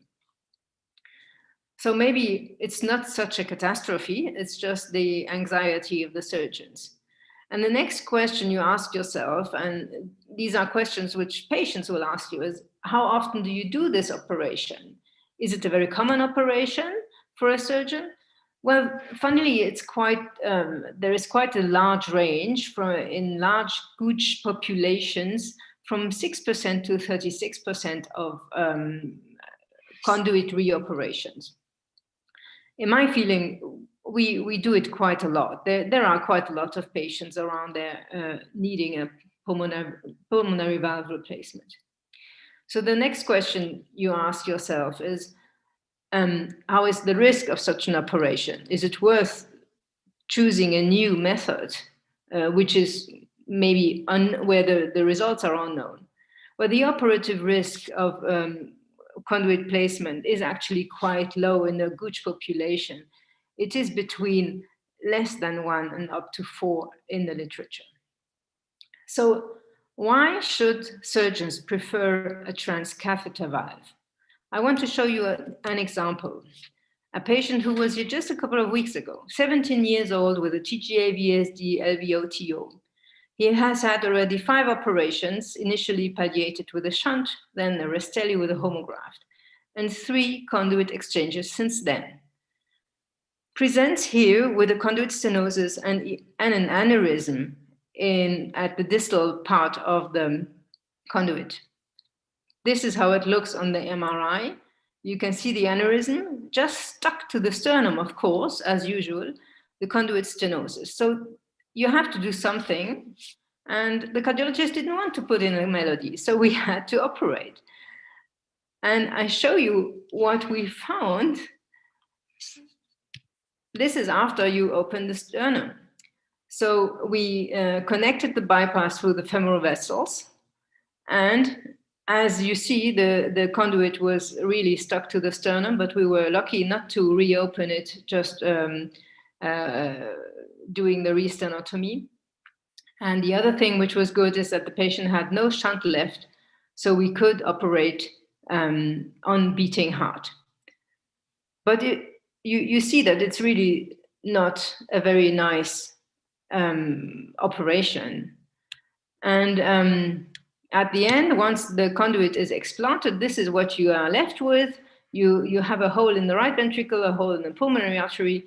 You can implant a conduit, and the operation is quite easily done once you've opened the chest. And this patient was also very well and had an uneventful post-operative course, and everyone was happy that everything went well. But the next time, nobody wants to reoperate, of course, on this patient. So this is a case where a surgeon would be quite happy if the cardiologist would take over and implant a transcatheter valve. Another example, patient with Fallot was repaired with 6 months of age with a transannular patch, had a Contegra implanted at 7 years for pulmonary regurgitation, and presents now with 20 years of age with a stenosis and a moderate regurgitation. Now look what the cardiologist did. This was the finding on the angiogram. You can see the calcified Contegra, and then after the melody, excellent result, no regurgitation, no residual gradient, and the patient can leave the hospital after 2 days or so. So this is how the transcatheter valves took over at the German Heart Center in Munich. The dark blue bars are the surgical pulmonary valve replacements, and the light blue are the transcatheter valve replacements. And you see, we started in 2006, and now the cardiologists have taken over. And it is, in fact, our preferred option for patients requiring valve replacement in the pulmonary position.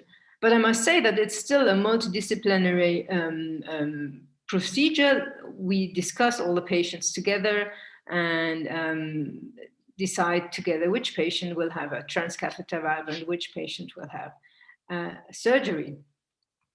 So how are the results here in Munich at the for the transcatheter valves between 2006 and 2017? 236 patients were treated with a transcatheter valve. And the survival, freedom of surgery or freedom of re-intervention was very good. And also the function of the valve is very good for a long period of time. You can see on the left-hand side the gradient over time, which is very low after implantation of the valve and stays low throughout lots of years. The same is with regurgitation. Here, the blue bars on the right side show no regurgitation, and it stays for a long period of years that the patients are very well and coping well with the transcatheter valve.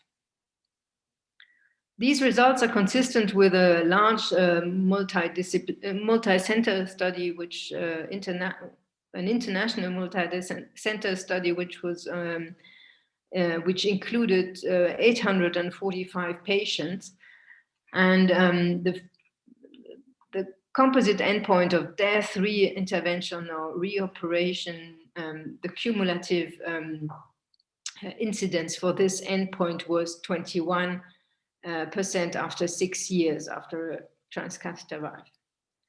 So now we know that the transcatheter valves are good, but are they better than surgery? This is what we tried to find out with a Munich comparative study. So we enrolled 479 patients, of which 264 had a transcatheter valve, 217 had a surgical valve placement in a pulmonary position.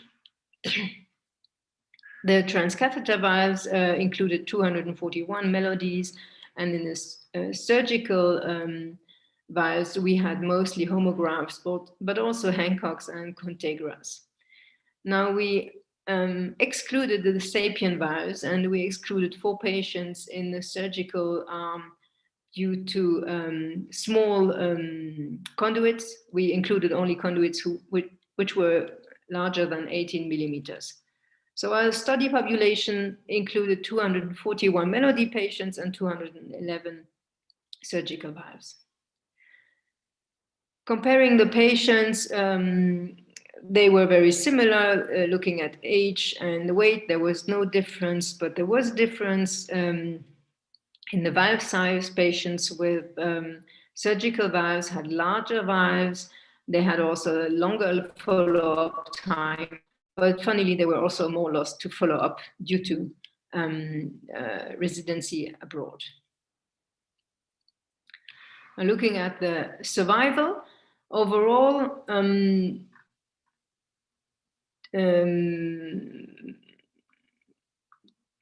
the melody group, 2.9% of the patients died, and in the surgical group, 5%.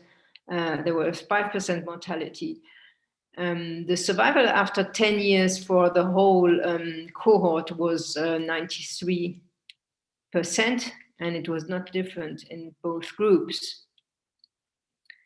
Looking at the valve failure, we had an overall 42 patients reaching the endpoint valve failure. In the melody group, the patients received a redo transcatheter valve, and 6 patients received a redo transcatheter valve, and 12 patients required surgery. In the surgical group, 18 patients could be treated with a transcatheter valve, and 6 patients had a redo surgery.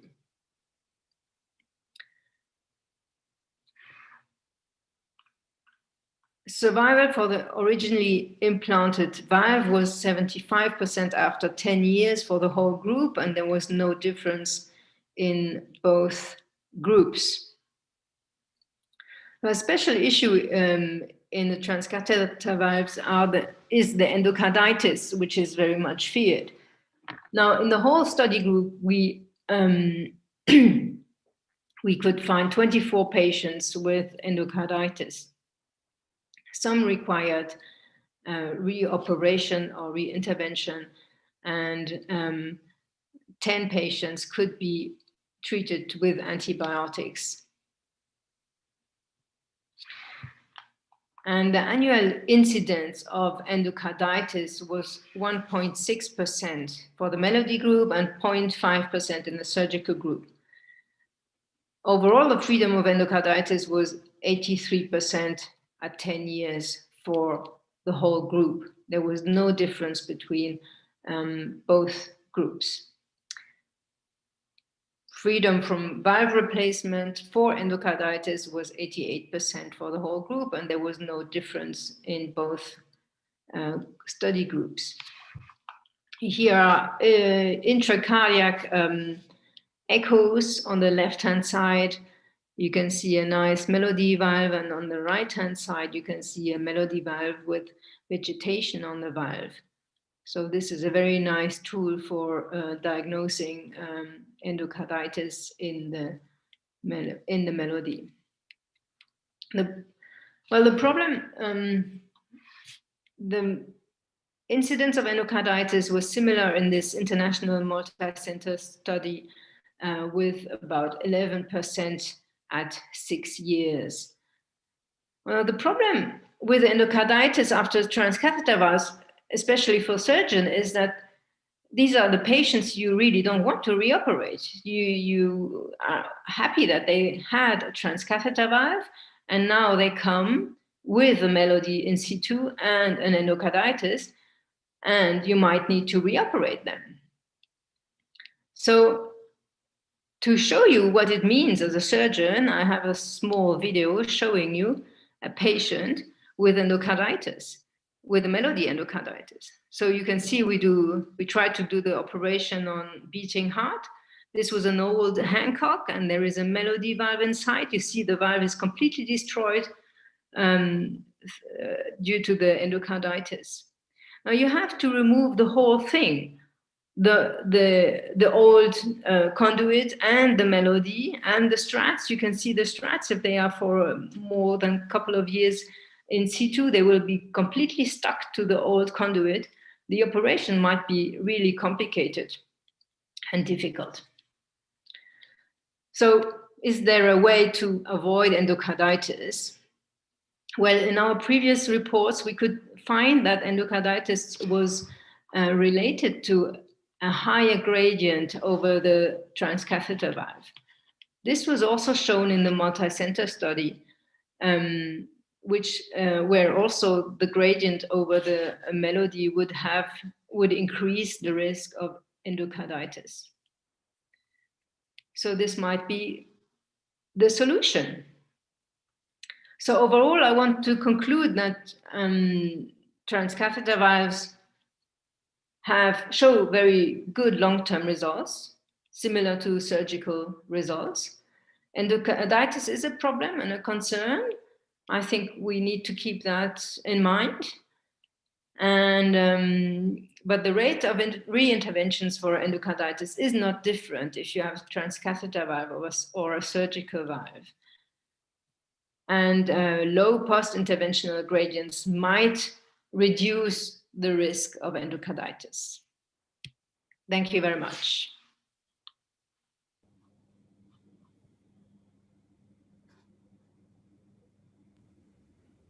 Thank you very much. It was a very nice talk.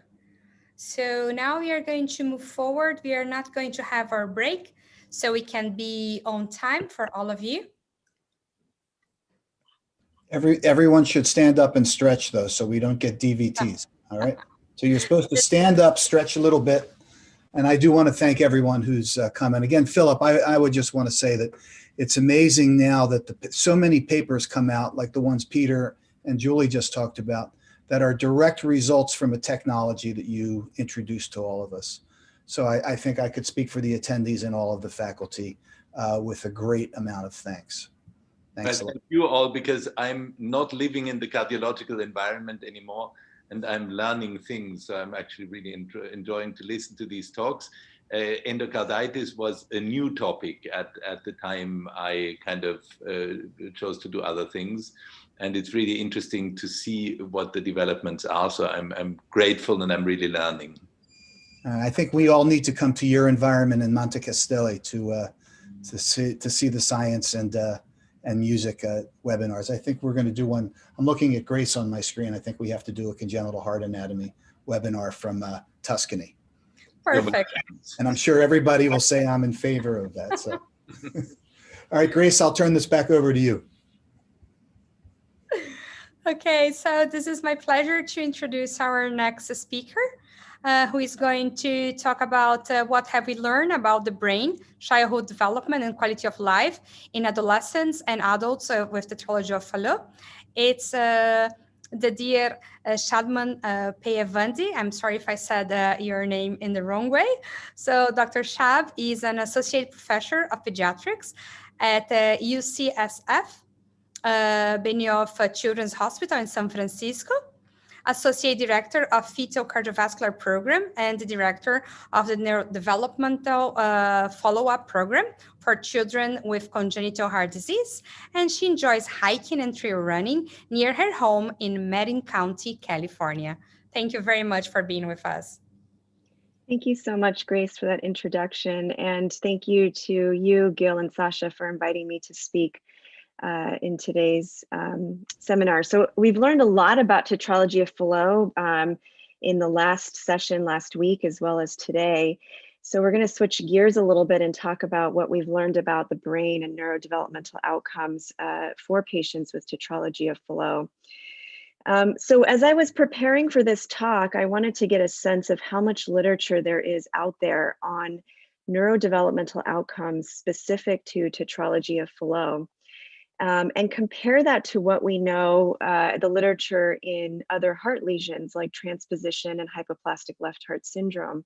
And this was a very basic PubMed search, just typing in Tetralogy of Fallot and neurodevelopment. And what you can see here is that over the last decade, there has been very little literature on neurodevelopmental outcomes in Tetralogy of Fallot, and a lot more on transposition and HLHS. So the only caveat to this talk is that there isn't a whole lot of literature specific to this group of patients as it pertains to neurodevelopment. But we have learned a few things along the way. And as a fetal cardiologist, I always like to begin by talking about fetal cardiovascular physiology and how that might be impacting the brain and the developing fetus.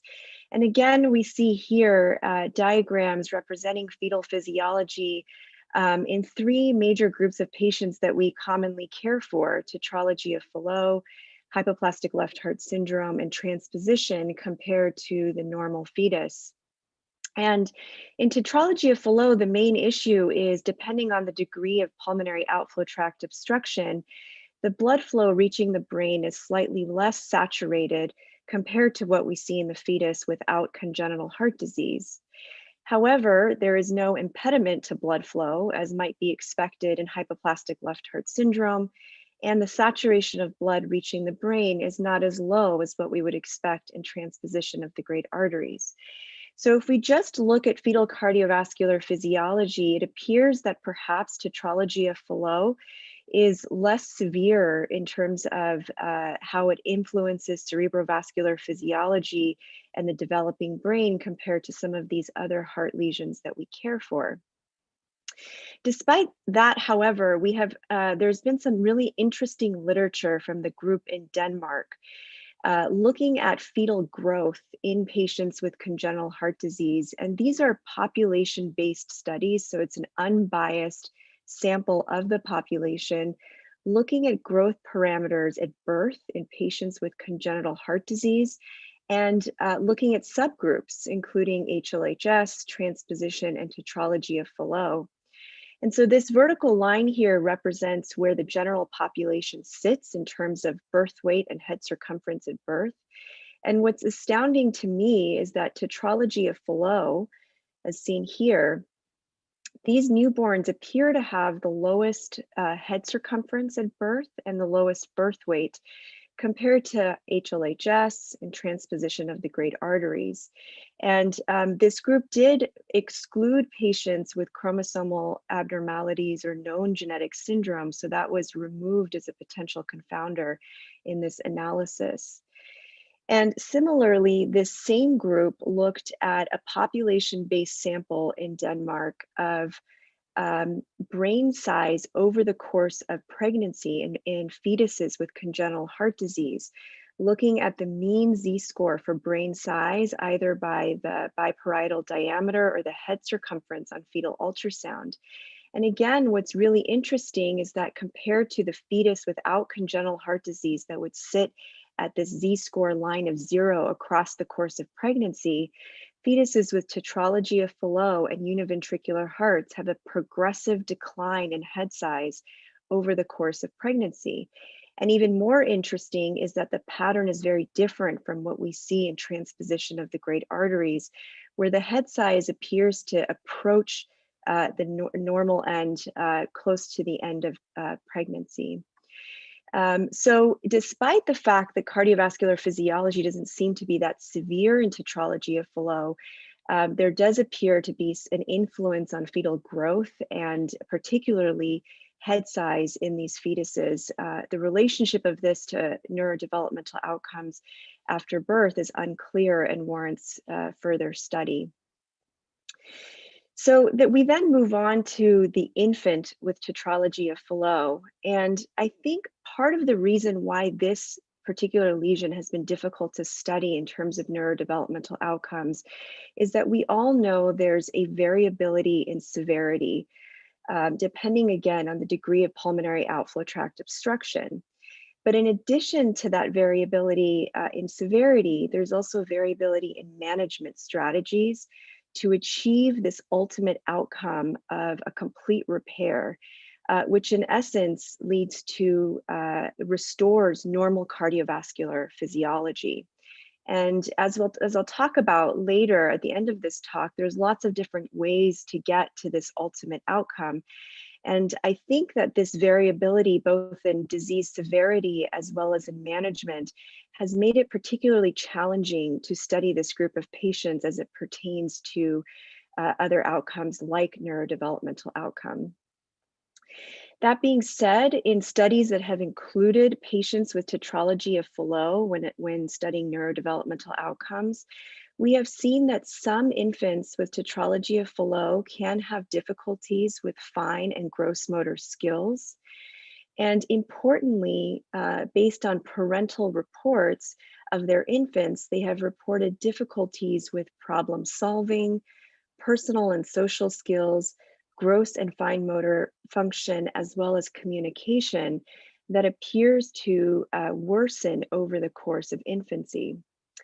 And risk factors for these particular outcomes include hospital length of stay, as well as various socioeconomic factors like maternal education and household income. So as we've seen in other lesions, staying in the hospital for a prolonged period of time in the ICU setting or in the acute care setting is just not good for the brain, for the developing brain, and does lead to worse neurodevelopmental outcomes. We learned from the webinar last week that there's a new era of trying to keep the developing brain into consideration when taking care of patients in the ICU setting. So I suspect some of these risk factors might be different in the future. And in terms of early childhood outcomes, looking at IQ, which is a very broad look at developmental outcome, in this study from 2002, if we look at the group of patients with tetralogy of Fallot as a whole, average full-scale IQ is the same as what we would expect in the general population. But interestingly, as we've seen repeatedly in our studies of neurodevelopmental outcome, socioeconomic status of the family plays a significant role in developmental outcomes, which is similar to what we see in children without congenital heart disease. So this is just a very quick detour just to mention that we are starting to recognize that other factors outside of what's going on in the hospital, namely environmental factors and socioeconomic status, can play a significant role in outcomes, and we're starting to incorporate these factors in our studies moving forward. So one of the important things when we talk about neurodevelopmental outcomes is to move beyond a general assessment of IQ, because for the most part, most children with congenital heart disease have normal IQs, they're in mainstream school, they're doing quite well compared to their peers. But if we take a deeper dive, some children do struggle with executive domains of executive function. And I have to say, this has been a topic that's always been challenging for me to understand. What does executive function actually mean? And I've learned a lot from the neuropsychologists that I work with here in San Francisco. And generally speaking, there's really three broad areas of executive function that we think about. One being flexibility, which is cognitive and behavioral rigidity. This is basically being able to transition from one thought to the next easily, not getting stuck on certain things. The second area is working memory, which is holding on to information for a short amount of time so you can complete a task or organize information for later use. And what this might look like is difficulty when there are impairments in working memory, is difficulty with multiple step instruction or perhaps forgetting what you were doing mid-task. And finally, another domain of executive function is inhibitory control, which isn't necessarily a child who has tantrums all the time, but represents emotional and behavioral dysregulation that can present itself as hyperactivity, excessive talking, rushing, and inappropriate or impulsive behavior.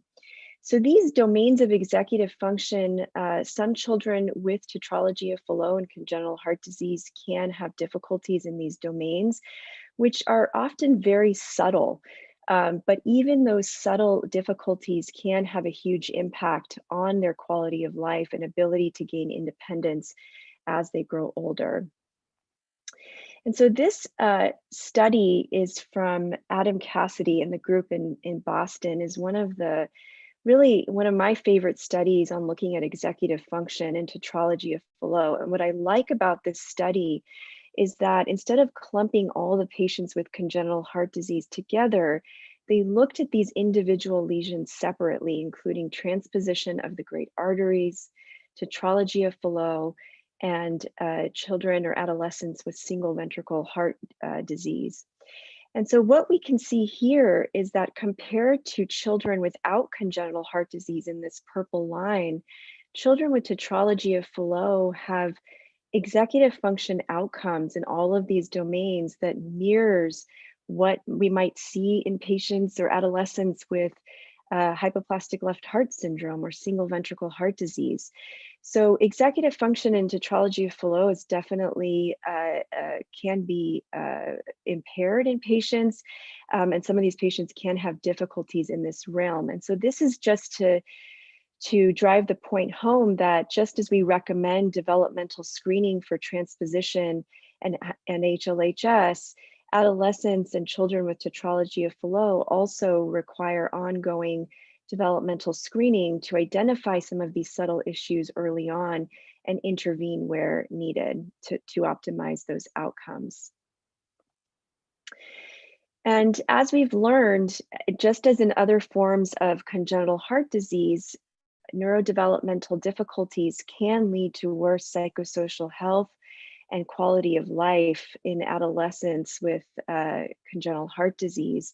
And again, the group in Boston really nicely demonstrated this with a study specific to Tetralogy of Fallot and looked at health-related quality of life in adolescents.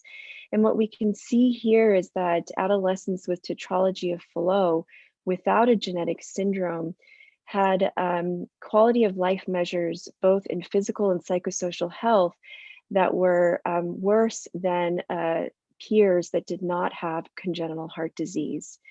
And they also demonstrated a direct correlation between neurodevelopmental outcomes and these measures of health-related quality of life. So neurodevelopment certainly makes a difference, and earlier recognition and intervention leads to downstream positive effects of improving quality of life, both in the physical and psychosocial health domain. So as I briefly touched upon earlier in the talk, one thing to consider in Tetralogy of Fallot is genetics. This was a study I did years ago as a fellow at CHOP with Betsy Goldmuntz, where there was a large number of patients with Tetralogy of Fallot, and we looked to see how many of those patients had a 22q11.2 deletion syndrome. About 25% of these patients were known to have this deletion syndrome. So it is a pretty large percentage of patients with Tetralogy of Fallot that can be affected by this syndrome. And what we have learned quite a bit about the brain in the context of this deletion syndrome.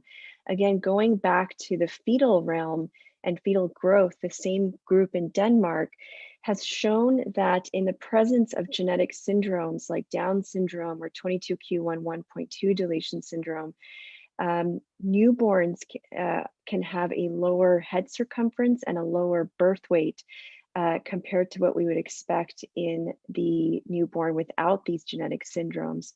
And surprisingly, what they showed was that if they compared those with the syndrome with and without congenital heart disease, the presence of congenital heart disease did not appear to influence these fetal growth measures. So it was really the genetic syndrome that was driving these growth parameters at birth. There have been specific studies looking at neurodevelopmental outcomes in the presence of this deletion syndrome. And this is from the perspective of taking a group of patients with congenital heart disease that are sort of similar and comparing those with a deletion to those without.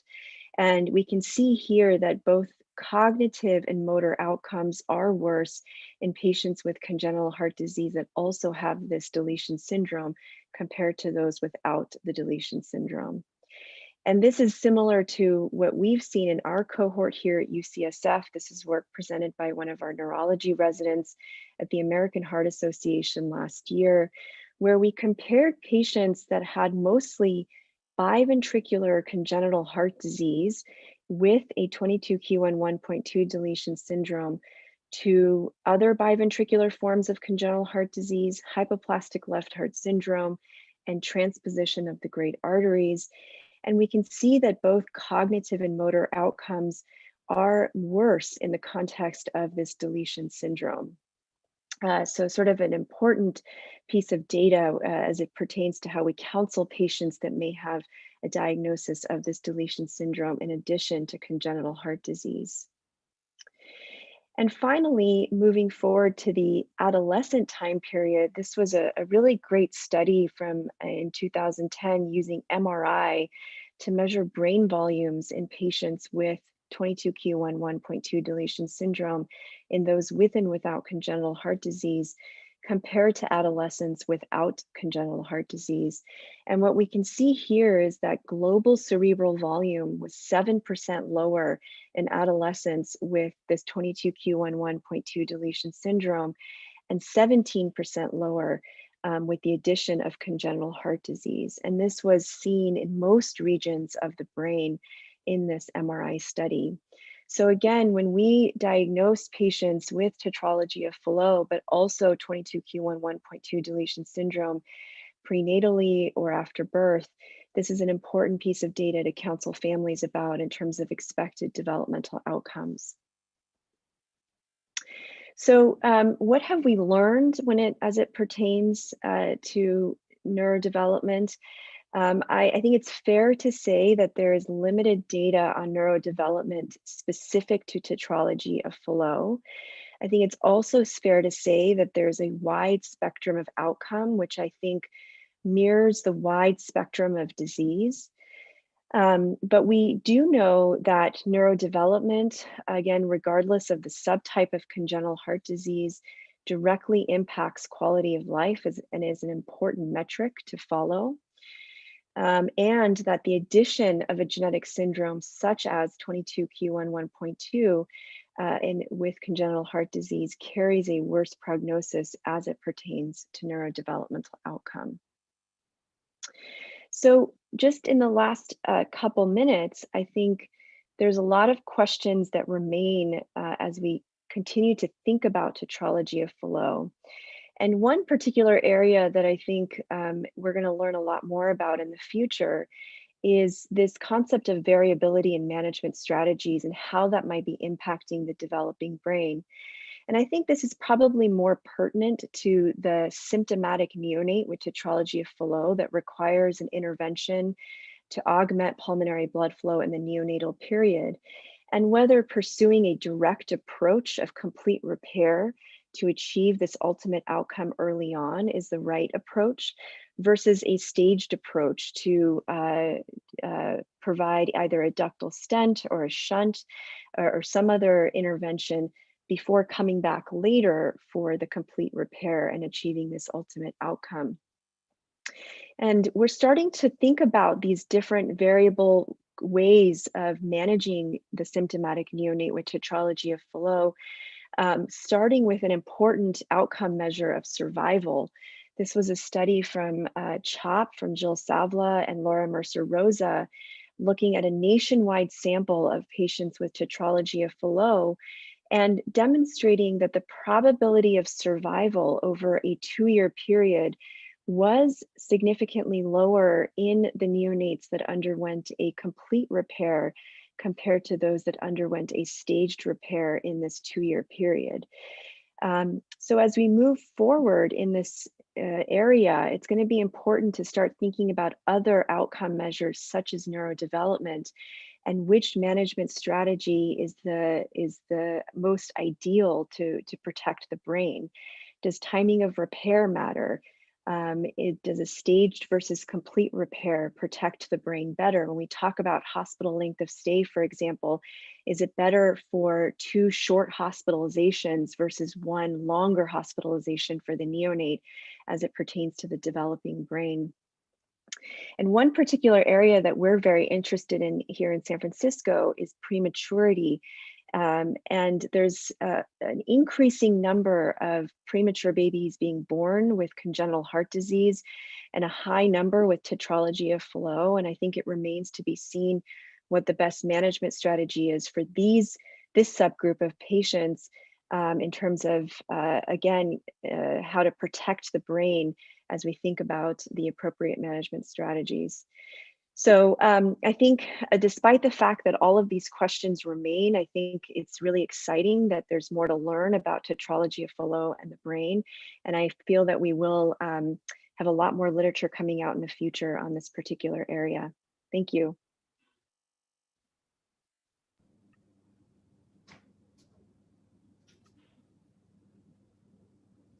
Thank you very much, Shab. It was amazing. Now, Elio, can you introduce our next speaker? Yes, sure. So for me, it's a pleasure to introduce Dr. Charles Beroul. He talks about lifelong arrhythmia burden in the tetralogy of Fallot. Dr. Charles Beroul from Washington, USA, is one of the most important electrophysiologists. He's a chief of division of cardiology and the co-director of Children's National Heart Institute, and he was a director of pacing and defibrillation in the department at Boston Children's Hospital. So Charles, when not applauding, likes biking and traveling a lot. Thanks. Thanks. Before you start, Charlie, I just wanted to mention to all the people here that Elio's just done a fantastic job as one of the Congenital Heart Academy delegates, very active in Europe at getting people to know about the webinars. So I just wanted to give you a personal thank you very much. Thank you, Gil. All right, Charlie. Great. Well, thank you very much, Elio, for that kind introduction, and to Gil and Ziad and everybody else for putting on this program. Gil and I have the pleasure of working together, which has been terrific. What some of you don't know is that Ziad and I have a very long history. We were pediatric residents together. He taught me everything I know about general pediatrics and then about pediatric cardiology. And my first 3 years as an attending was thanks to Ziad recruiting me. So I'm indebted to him. He's a good friend, and it's been years, and he looks exactly the same on Zoom as he did 30 years ago. So I'm going to talk today about lifelong arrhythmia burden in Tetralogy of Fallot, and hopefully the attendee count doesn't drop as it often does when you get into rhythm talks. Children are not just small adults, and children with Tetralogy of Fallot hopefully grow into adults with Tetralogy of Fallot, and so you need planning for decades of life. And so in Charlie, this... I'm sorry to interrupt you, Charlie. Are your slides on? Yeah, you can't see? No, they're not being shared. Why don't we see? Why don't you unshare and then start again, okay? Okay. Stop share, and then share screen. Yeah, and be sure, do you have 2 monitors or just one? Just one. Okay, let's try again. Let's try again. Okay, share. Do you see that? It just says you're started screen sharing. And you don't see my, you don't see my PowerPoint? I do not. Does anybody else? No, we can see it. You cannot see it? No, Okay. we cannot. That's a problem. That's not happened before, and I've done lots of PowerPoint presentations on Zoom. Let's see. How else can I do this? Did the last speaker stop sharing? Yeah.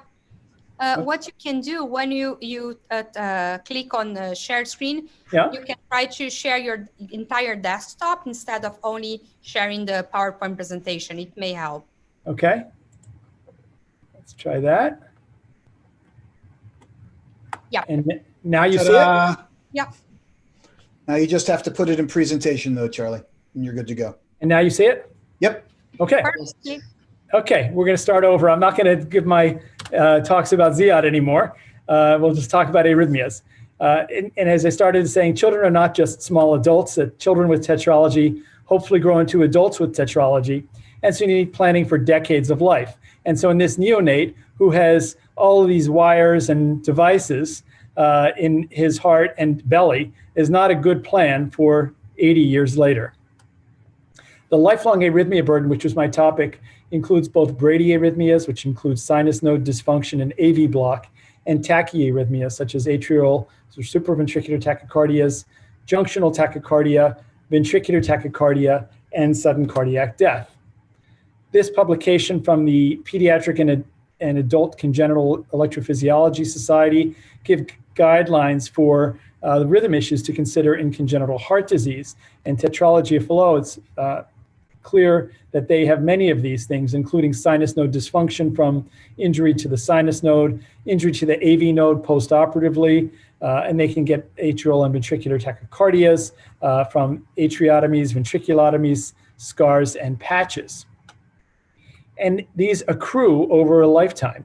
And if you look at this graph from Paul Carey and the Adult Alliance for Research in Congenital Cardiology, this shows continuing prevalence of particularly intraatrial reentry tachycardia and atrial fibrillation in adulthood, but also in red here, ventricular arrhythmias as well continue to accrue.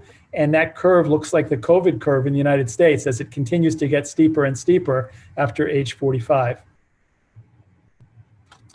And the more surgeries you have, the more likely you are to have arrhythmias. This shows if you've had 1, 2, 3, 4, or 5 surgeries, including things like BT shunts, surgical repairs, pulmonary valve replacements surgically, that increases your risk for both atrial and ventricular arrhythmias equally. Now, atrial flutter or intraatrial reentry is common in postoperative tetralogy of Fallot, but sometimes it's difficult to discern on electrocardiogram. And if you're reading hundreds of monitors a day, looking at EKGs, this one might slip past someone who's not paying attention. And so it's important to have more than one lead because it's easy to see in this second channel ECG, it's easy to see the P waves that are marked there. Sixth sinus syndrome or tachybrady syndrome can occur usually from dilation of the atrium or direct injury from cutting around the sinus node. And I like this image because it shows all of the different parts of sick sinus syndrome, including junctional bradycardia, some capture beats with a bundle branch block, capture beat that's narrow, and then the initiation of intra-atrial reentry tachycardia, first 2-to-1 in the top panel. And then as it speeds up, it goes 1-to-1 with bundle branch block. And then as the right bundle is no longer refractory, it's 1-to-1 without bundle branch block.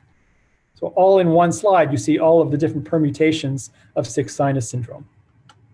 Postoperative jet is relatively common and has high morbidity in the CICU, can be seen after Tetralogy of Fallot. And the key finding is that the QRS morphology is the same as the sinus morphology. And so if you have a right bundle branch block, as is common post-op tetralogy, you'll have that same wide complex, but same complex QRS in junctional ectopic tachycardia, typically with VA dissociation. The treatment options, the first line treatment is typically antiarrhythmic drugs. Beta blockers are used, and other ion channel blockers such as calcium blockers, sodium channel blockers like procainamide, and potassium channel blockers such as sotalol, amiodarone, dofetilide. But they're all poisons. Antiarrhythmic drugs can be proarrhythmic and can poison other organs. And so they may not be tolerable in all patients. And so when there's either intolerance or contraindication of medications or failure of these antiarrhythmic medications, or sometimes as first-line therapy, catheter ablation is a reasonable choice. And I showed two examples of catheter ablation. Since this is not an electrophysiology audience, I'm not going to show you intracardiac electrograms. I'm going to show you a cute stick on fire and a popsicle, and to illustrate radiofrequency ablation and cryoablation. And we were fooling ourselves 20, 25 years ago when we first started doing ablation in postoperative congenital heart disease and thought we could do it without electroanatomic mapping. Now, the big advantage to this type of three-dimensional mapping system is that you don't need fluoroscopy. But more importantly, you really get to understand the anatomy and the relationship of the anatomy to the electrophysiology. And even more detailed is if you can overlay an advanced image such as an MRI or a CAT scan or a three-dimensional echo and color code the chambers and key structures from that image to overlay it. And so you understand the anatomy, which is the only way to be successful in doing an ablation in congenital heart disease patients. I do have to show you a few electroanatomic maps. I won't overburden you with them. Here's a couple of old ones from when I was in Boston. This is classical atrial flutter, and they're pretty color pictures. And all you have to look at is this rainbow here. Red, orange, yellow, green, blue, purple. That's the color-coded timing of activation mapping. And so you don't even have to look at the electrograms. You just look at what's earliest, red, yellow, orange, green, blue, purple, and it circles around this tricuspid valve. And in this one, red, orange, yellow, green, blue, purple circles around this atriotomy scar. See, it's easy. And in this case example of a pregnant 19-year-old with Tetralogy of Fallot who presented to the emergency room in this relatively narrow complex tachycardia near syncope at 30 weeks gestation, we were sort of stuck. You don't want to put a pregnant woman on potent antiarrhythmic medications. And so we did a fluoroscopy-free ablation. And it turned out that she had a focal atrial tachycardia. Again, I didn't show any electrograms. I'm just showing where the red is where we go. And a focal atrial tachycardia in the left atrium. And in this case, doing the transeptal using intracardiac echo with the help of my colleague, Dr. Moak, who does this regularly without having to use fluoroscopy for the transeptal procedures. Atrial fibrillation appears the same way it does in atrial fibrillation in other patients without congenital heart disease. The management is also the same: medications, antiarrhythmic medications, rate control medications, and anticoagulation, or catheter ablation, or surgery, a Mays procedure to cure them of atrial fibrillation. Here's a pulmonary valve isolation procedure where the catheter ablation goes around the antra of the pulmonary veins, being careful not to get into the pulmonary veins so we don't cause pulmonary vein narrowing, which is the big risk of pulmonary vein ablation in atrial fibrillation.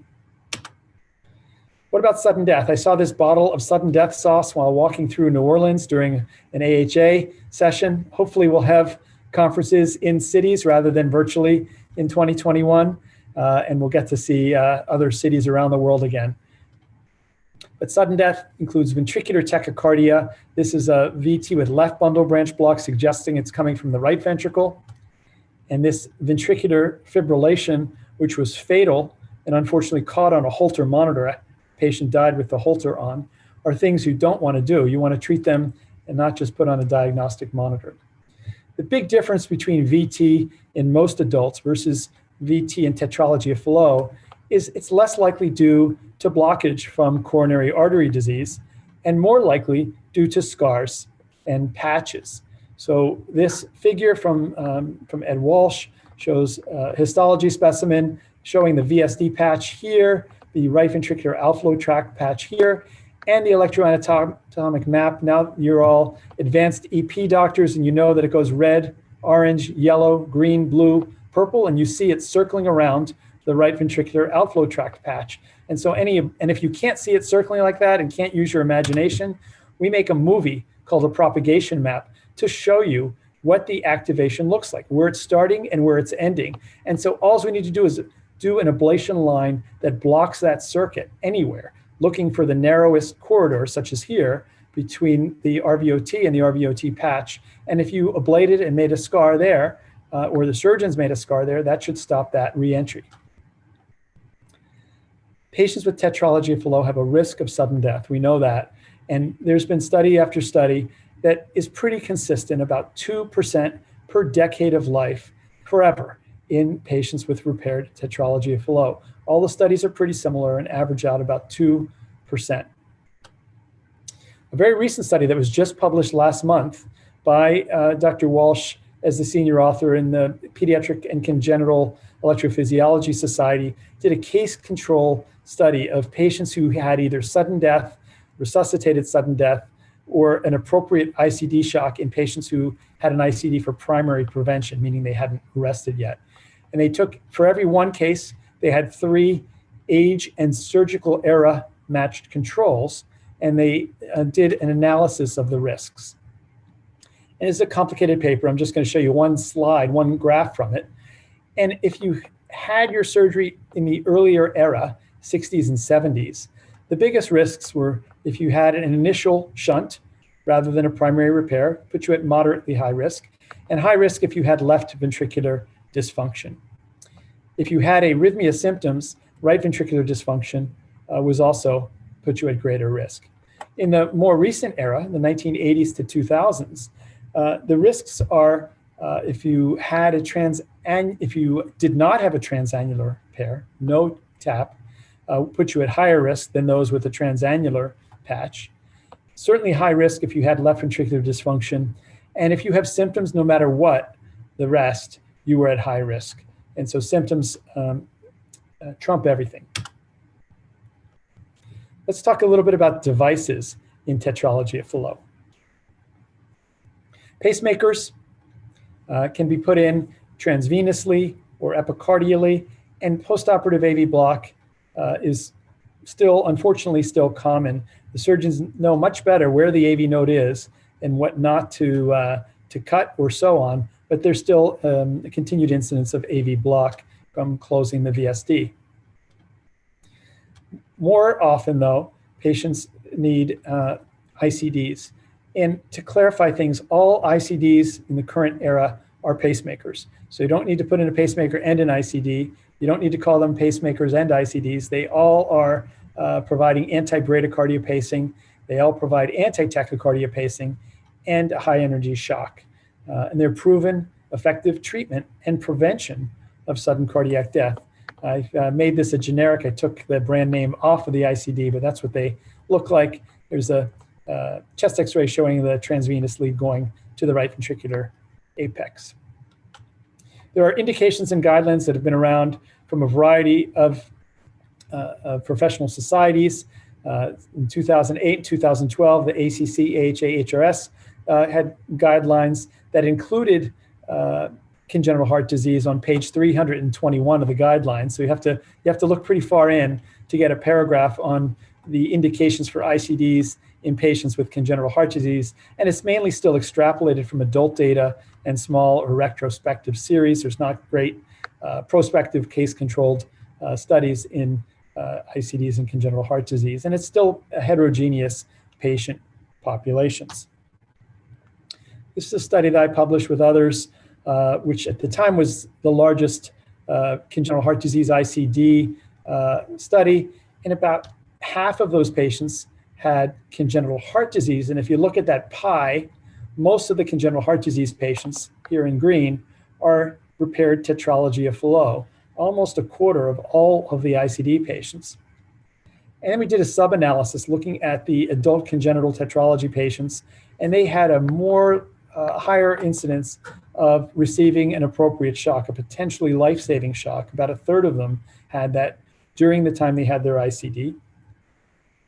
And less of them, compared to the children, had an inappropriate shock, meaning the devices may be of even more value and less complications than in children because they're done growing. They may be less active than children, and other potential reasons you might be able to explain why some of the adult tetralogy patients have more value from their ICDs. In this more recent study from France that was just recently published, I got to move Gil's picture out of the way so I can see it. There we go. Just published this year, a similar incidence. So in patients who received their ICD for primary prevention, meaning they've not had a life-threatening event or syncope, patients with Tetralogy of Fallot still have a 7% per year incidence of an appropriate and potentially life-saving shock. If it was put in for secondary prevention, meaning after they've already had an event, the likelihood of having a second event is even higher, and 12.5% per year over the next 10 years risk of receiving a life-saving shock. So more than half of the patients use their ICD to protect them from VT, but still are plagued with complications from these, either infection, about a 1% per year infection, problems with the lead or the generator, 3.5%, and inappropriate shocks. So a combined complication rate of 8.5% per year. So that's pretty significant. So over the course of the patient's lifetime with an ICD, they're likely to have some sort of complication. And so we're trying to come up with other ways to put in ICDs without putting anything in or on the heart, keeping things out of the veins, and avoiding the risk of endocarditis. It's apropos after the lecture we just heard. So this subcutaneous ICD has gotten relatively popular for adult patients without congenital heart disease, and has been utilized a little bit in children and those with congenital heart disease. Here's chest x-ray from one of those such children, and he had an out-of-hospital event. He was playing a video game with his brother, complained of dizziness, loss of hearing, and chest pain. And we see from the electrogram on the ICD that 25 seconds later, in VF, he gets a shock back into sinus rhythm. So pretty impressive life-saving shock in this little boy. They're big devices, but the newer devices are a little bit smaller. They're still pretty thick. They're still pretty heavy, but they're new and improved second generation device. This is one we put in a couple weeks ago. It's still pretty big though. And at least in our hands, we don't put them subcutaneously, even though they're called a subcutaneous device. I think the generator is too bulky. So my personal preference is to place them under the muscle for both cosmetic reasons and to keep it a little bit more padded and less risk of eroding an infection. But there's really no devices that are designed for children. And so we have to customize and modify the devices that are designed for adult patients to utilize them in some of our patients. So in summary, lifelong arrhythmia burden in Tetralogy of Fallot. Patients with Tetralogy of Fallot have a range of arrhythmias, both bradycardias and tachycardias from infancy through adulthood. The early issues include junctional ectopic tachycardia postoperatively, AV block postoperatively, and the late issues include a continuing prevalence of atrial and ventricular tachycardias and a lifelong risk of sudden cardiac death. The indications and guidelines for treatment of these arrhythmias in Tetralogy of Fallot are all extrapolated from adult non-ACHD data. The Pediatric and Congenital EP Society and Heart Rhythm Society guidelines published in 2014 were specific for ACHD patients. We have demonstrated that ablation and devices such as defibrillators are effective in Tetralogy of Fallot patients, and the long-term risks and benefits of each approach need to be considered individually for each patient. Thank you very much. Thank you, Dr. Brew. And since Gil and others brought up music, there's best songs to get through a heartbreak. Since we're talking about heart rhythm breaks, heartbreaks. Thanks. Thank you. I need to get that from you, Charlie. Yeah. Thank you very much. It was really good. It's not simple as you try to tell us, but for sure we learned more today. So I'm happy to introduce our last speaker, and who is Dr. Tacy Downey. She's going to talk about follow-up strategies in children and adults. She is an interventional and adult congenital cardiologist at Children's National Hospital and assistant professor in pediatrics at the George Washington University School of Medicine. Her clinical interests include adults with congenital heart disease, interventions, and long-term outcomes in adults with single ventricle. When she's not on the cath lab, she enjoys classical choral music, both secular and sacred, and has performed with various choral groups. With Choral on Hold, she can be found playing with her COVID cats and planning do-it-yourself projects for her new home. Thank you very much for joining us. All right, well, thank you. Tacy, before you start, I've received a number of personal questions about certificates of attendance. Yeah, sorry, I forgot about it again. Would you make just a quick announcement about that, please? Yeah, sorry for that. Guys, you're going to receive a link on your email, the email that you use it to register, a link for our survey, for our feedback survey, and a link to get your certificate. And please take a look on your spam mailbox because sometimes it goes there. Thank you, Gil, for reminding me. Spam? Oh, no. Okay. Oh, no, Gil, you're spam. All right, Tacy. All right, well, thanks so much for that kind introduction, Grace, and thanks to the organizers for inviting me. I apologize to everyone in advance if it looks like I'm looking at the ceiling during this talk. The location of the webcam in this computer is a little bit suboptimal. A special thanks to Gil for inviting me to round out this excellent symposium by covering all of outpatient follow-up for Tetralogy of Fallot in 15 minutes. The good news is that the wonderful colleagues preceding me have already covered many of the details of how we manage specific aspects of this disease. So instead of repeating their talks in detail, I'm going to take a little bit of a bird's eye view here and explore some of the remaining challenges that I see in providing good, cohesive, lifelong follow-up. And to start that, I'll introduce you to two patients who established care in my own clinic within the past year. So the first is a 39-year-old gentleman who is a PhD economics professor at a major local university. He arrived knowing little about his early history, only that he was repaired late at age 3. He ultimately did have regular pediatric follow-up in his later childhood years, although recalls no specific discussions about what to do when he became an adult. And so over the past 2 decades, he's felt really well.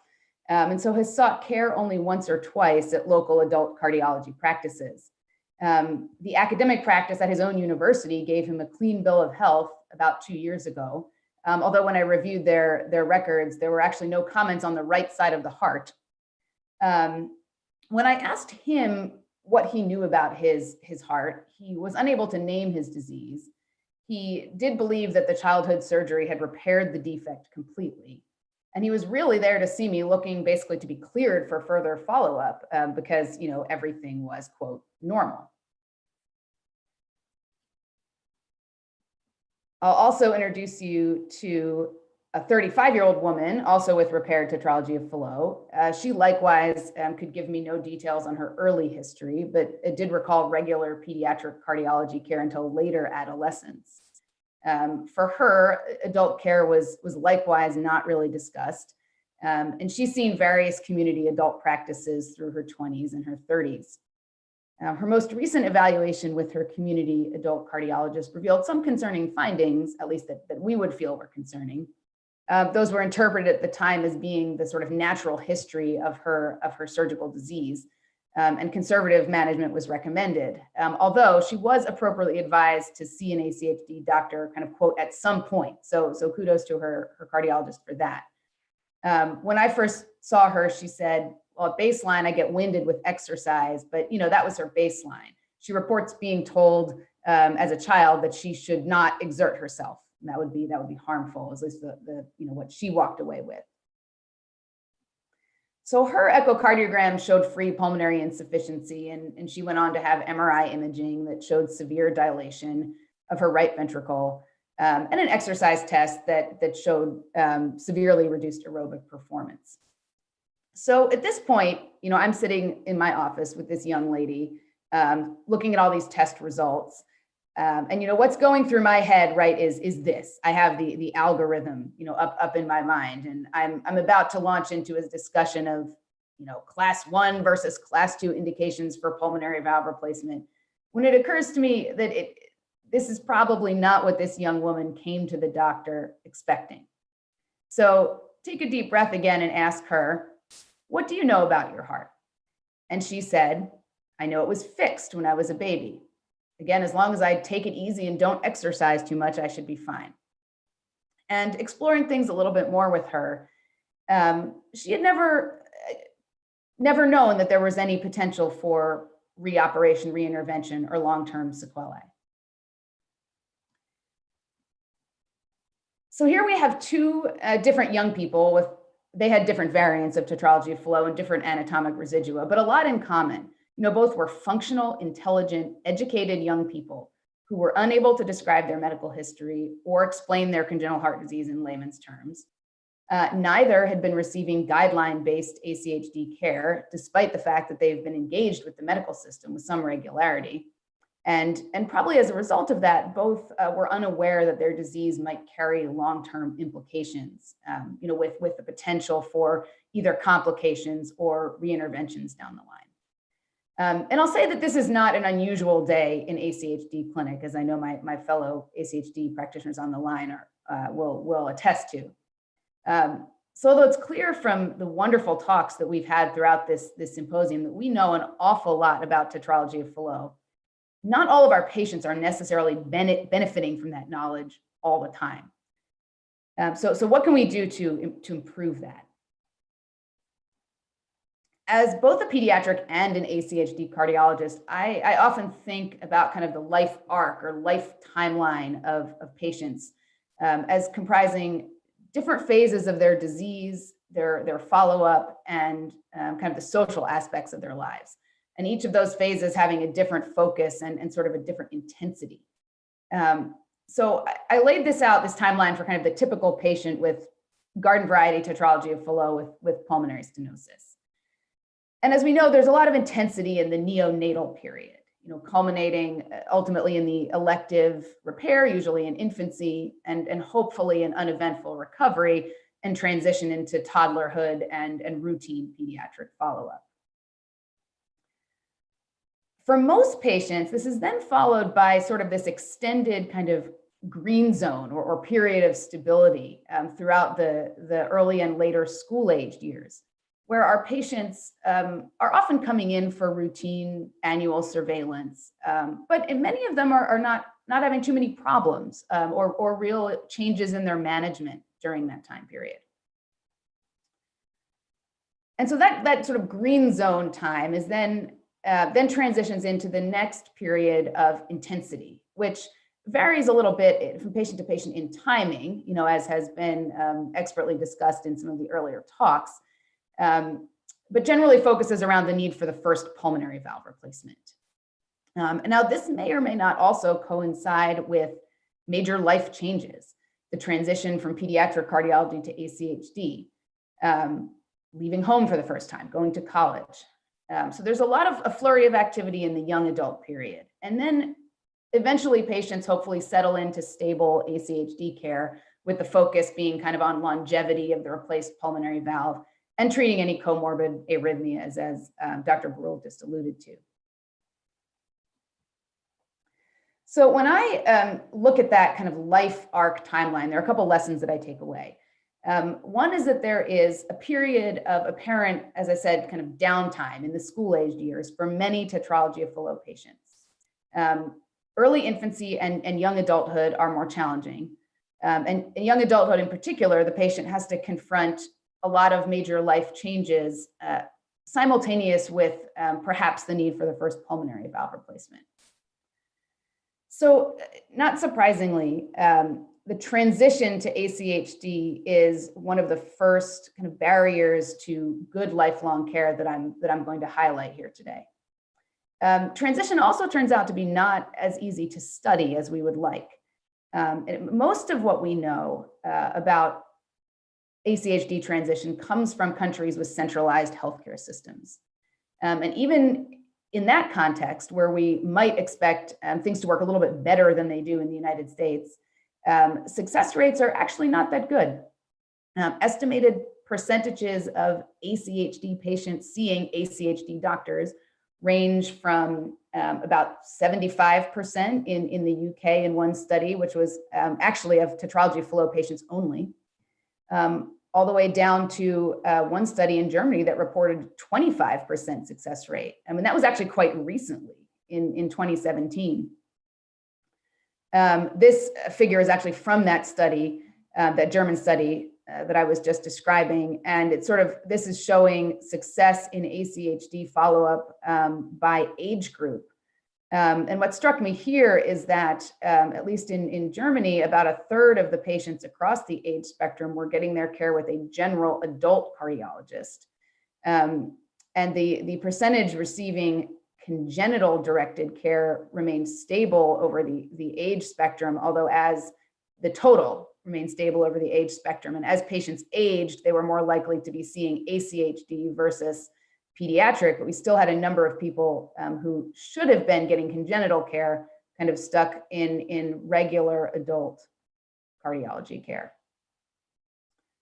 So what about the United States? Well, the data is a little sparser here, but I'm going to highlight one particular study that jumped out at me, which was a study from Emory, and it was done about 10 years ago. They showed that only 12% of patients evaluated over a 3-year period of time in their practice successfully transitioned to ACHD. And I was struck by this in particular because this paper came out of a center with a long history of actually being on the forefront of transition efforts and having a very evolved transition program. I mean, nevertheless, they're struggling. Now, some of these patients, quote, failed transition simply because they're still in pediatric care. Although that was a minority actually, and those patients tended to be located outside of major urban centers, which is, I think, a good lesson for us to learn. So perhaps they had a just challenging access to ACHD care, and it was easier to stay with their pediatric doctor. But most of them just, unfortunately, simply fell away from care. This is, again, a tetralogy-specific study of transition to adult care, again, from the UK. And they reviewed more than 1,000 patients repaired over a 20-year period, and actually reported a fairly high rate of ACHD attendance, at least as far as in a comparative sense, with only 25% of patients not in proper care. And most of those actually had been lost in an era before ACHD as we currently know it really exists. But nevertheless, there was that quarter of patients who were out there receiving no care or general cardiology care. And it's notable that in their study, none of the patients who were seeing a general adult cardiologist had received guideline-based pulmonary valve replacement. But this article is actually a really good read because it includes a number of quotations from patients as to their thought process. So we get a chance to see what the actual patient perspective is here. And it's varied. So some patients blame the medical system. Quote, I was led to believe it was all fixed. Some patients, though, blamed their own behavior or belief systems, saying things like, I want to pretend nothing is wrong, or what are they going to do to me anyway? I hate needles. How can they help me? So it's clear that transition here is going to be one of the major challenges in providing good lifelong care for tetralogy patients. We don't have time in this talk to discuss how to build a transition program in depth, but I certainly encourage all of us from both the pediatric and ACHD communities to work hard to build and support transition programs. I'll also suggest that we begin the education process early, perhaps taking advantage of that school-aged green zone that I alluded to as kind of a period of medical stability that may provide us an opportunity to use those visits more for education rather than for medical management. And the importance of starting early in the pediatric age range for education is highlighted by this study from Canada, looking at follow-up of congenital heart disease patients in the pediatric and adult age range. And what these folks found is that the attrition begins long before the transition period. So while we might believe that transition typically occurs in the 18 to 22 age range, this group found that about 25% of the patients who should have been receiving regular congenital care were actually lost in the age 6 to 12 range. So this certainly indicates that the education process needs to start early, and this is again back in that sort of that green zone of school-aged follow-up, and you can imagine how this might happen in a family's mind, right? If they're going in every year for follow-up, hearing a predominant message of everything looks good or everything's stable, you can certainly imagine how that might translate into their mind. Well, I wonder if we really need to keep coming back to the doctor. So I've actually started to avoid the phrase "everything's stable" with my patients, which I admit I used to say all the time, because I realized that can be interpreted differently, and some people were clearly walking away with the idea that there are no problems. So my strategy is now to say things more like, "There's no change compared to last year," or "We're still watching the same parts of your heart, and here is what we're watching for."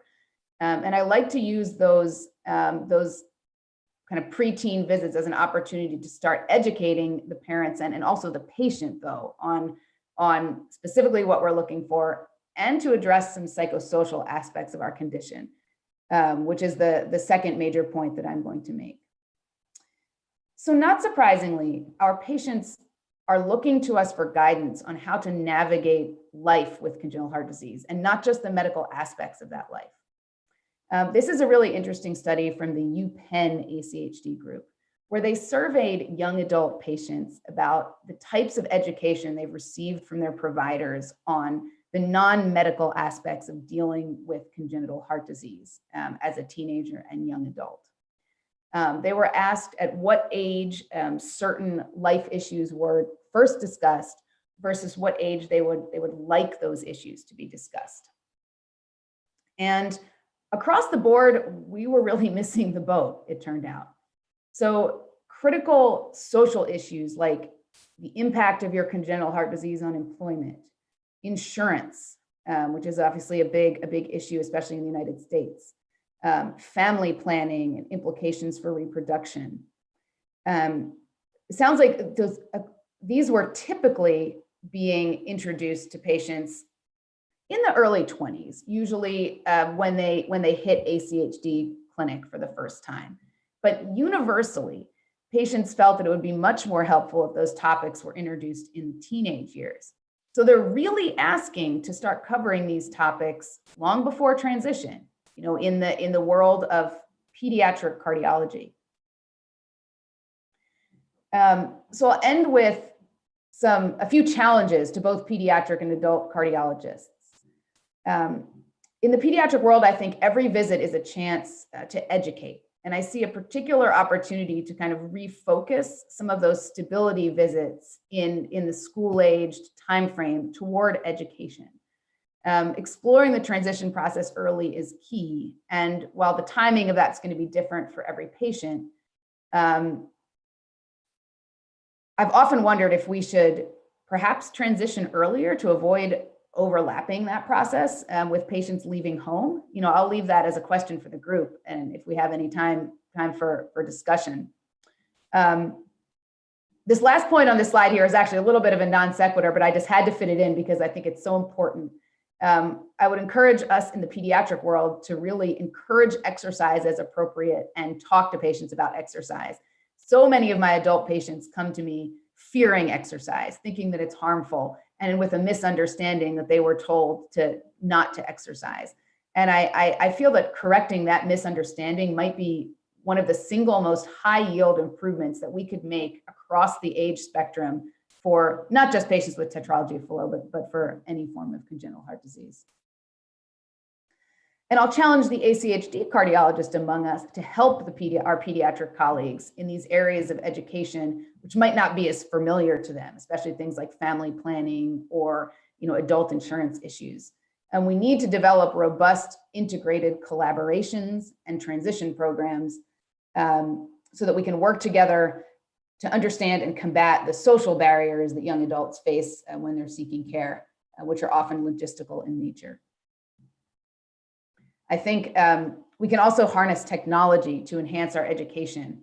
I think we've all pretty much reached the end of our rope with COVID, but one of the benefits that has no doubt come out of this year is the advances that we've made in telemedicine, teleeducation, and I'm really excited to see how that we can continue to employ these technologies to enhance our own collaboration and our patient education moving forward. I'll stop there. Thank you.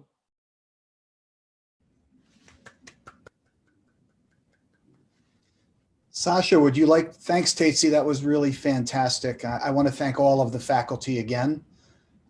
We will have this on our YouTube channel relatively soon.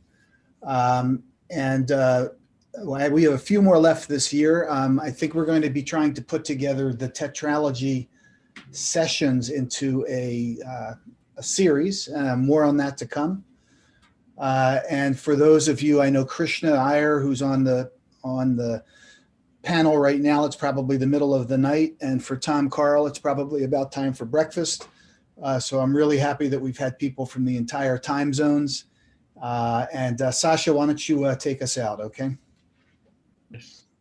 No, I want to thank all of you again. It was amazing. I think that the idea to celebrate such anniversary according to Gil program was the right choice for this period. I will invite all of you tomorrow because we have Gil and Friends series that will be amazing again.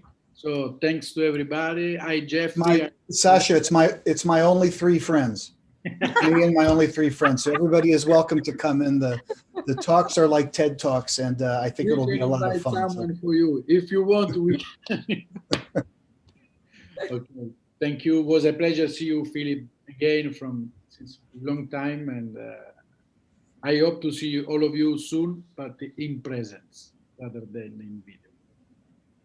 Thanks. Philip and I are in the process of recording a song together, so that should be available relatively soon. I'm just waiting for the audio files, but I hope, Sasha, we could use that. I sent that to you. You should have it. Oh, okay. Thank you. Yeah, you should have it. I have to work that into one of these meetings. Yeah, it's a beautiful piece by Arvo Pärt from 1978. Oh, Pärt, really? Yeah. Spiegel am Spiegel. A favorite of mine. Okay. Fantastic. All right. Again, thank you, everybody, and hopefully we'll see you tomorrow if you have the time. Thanks. Thank you.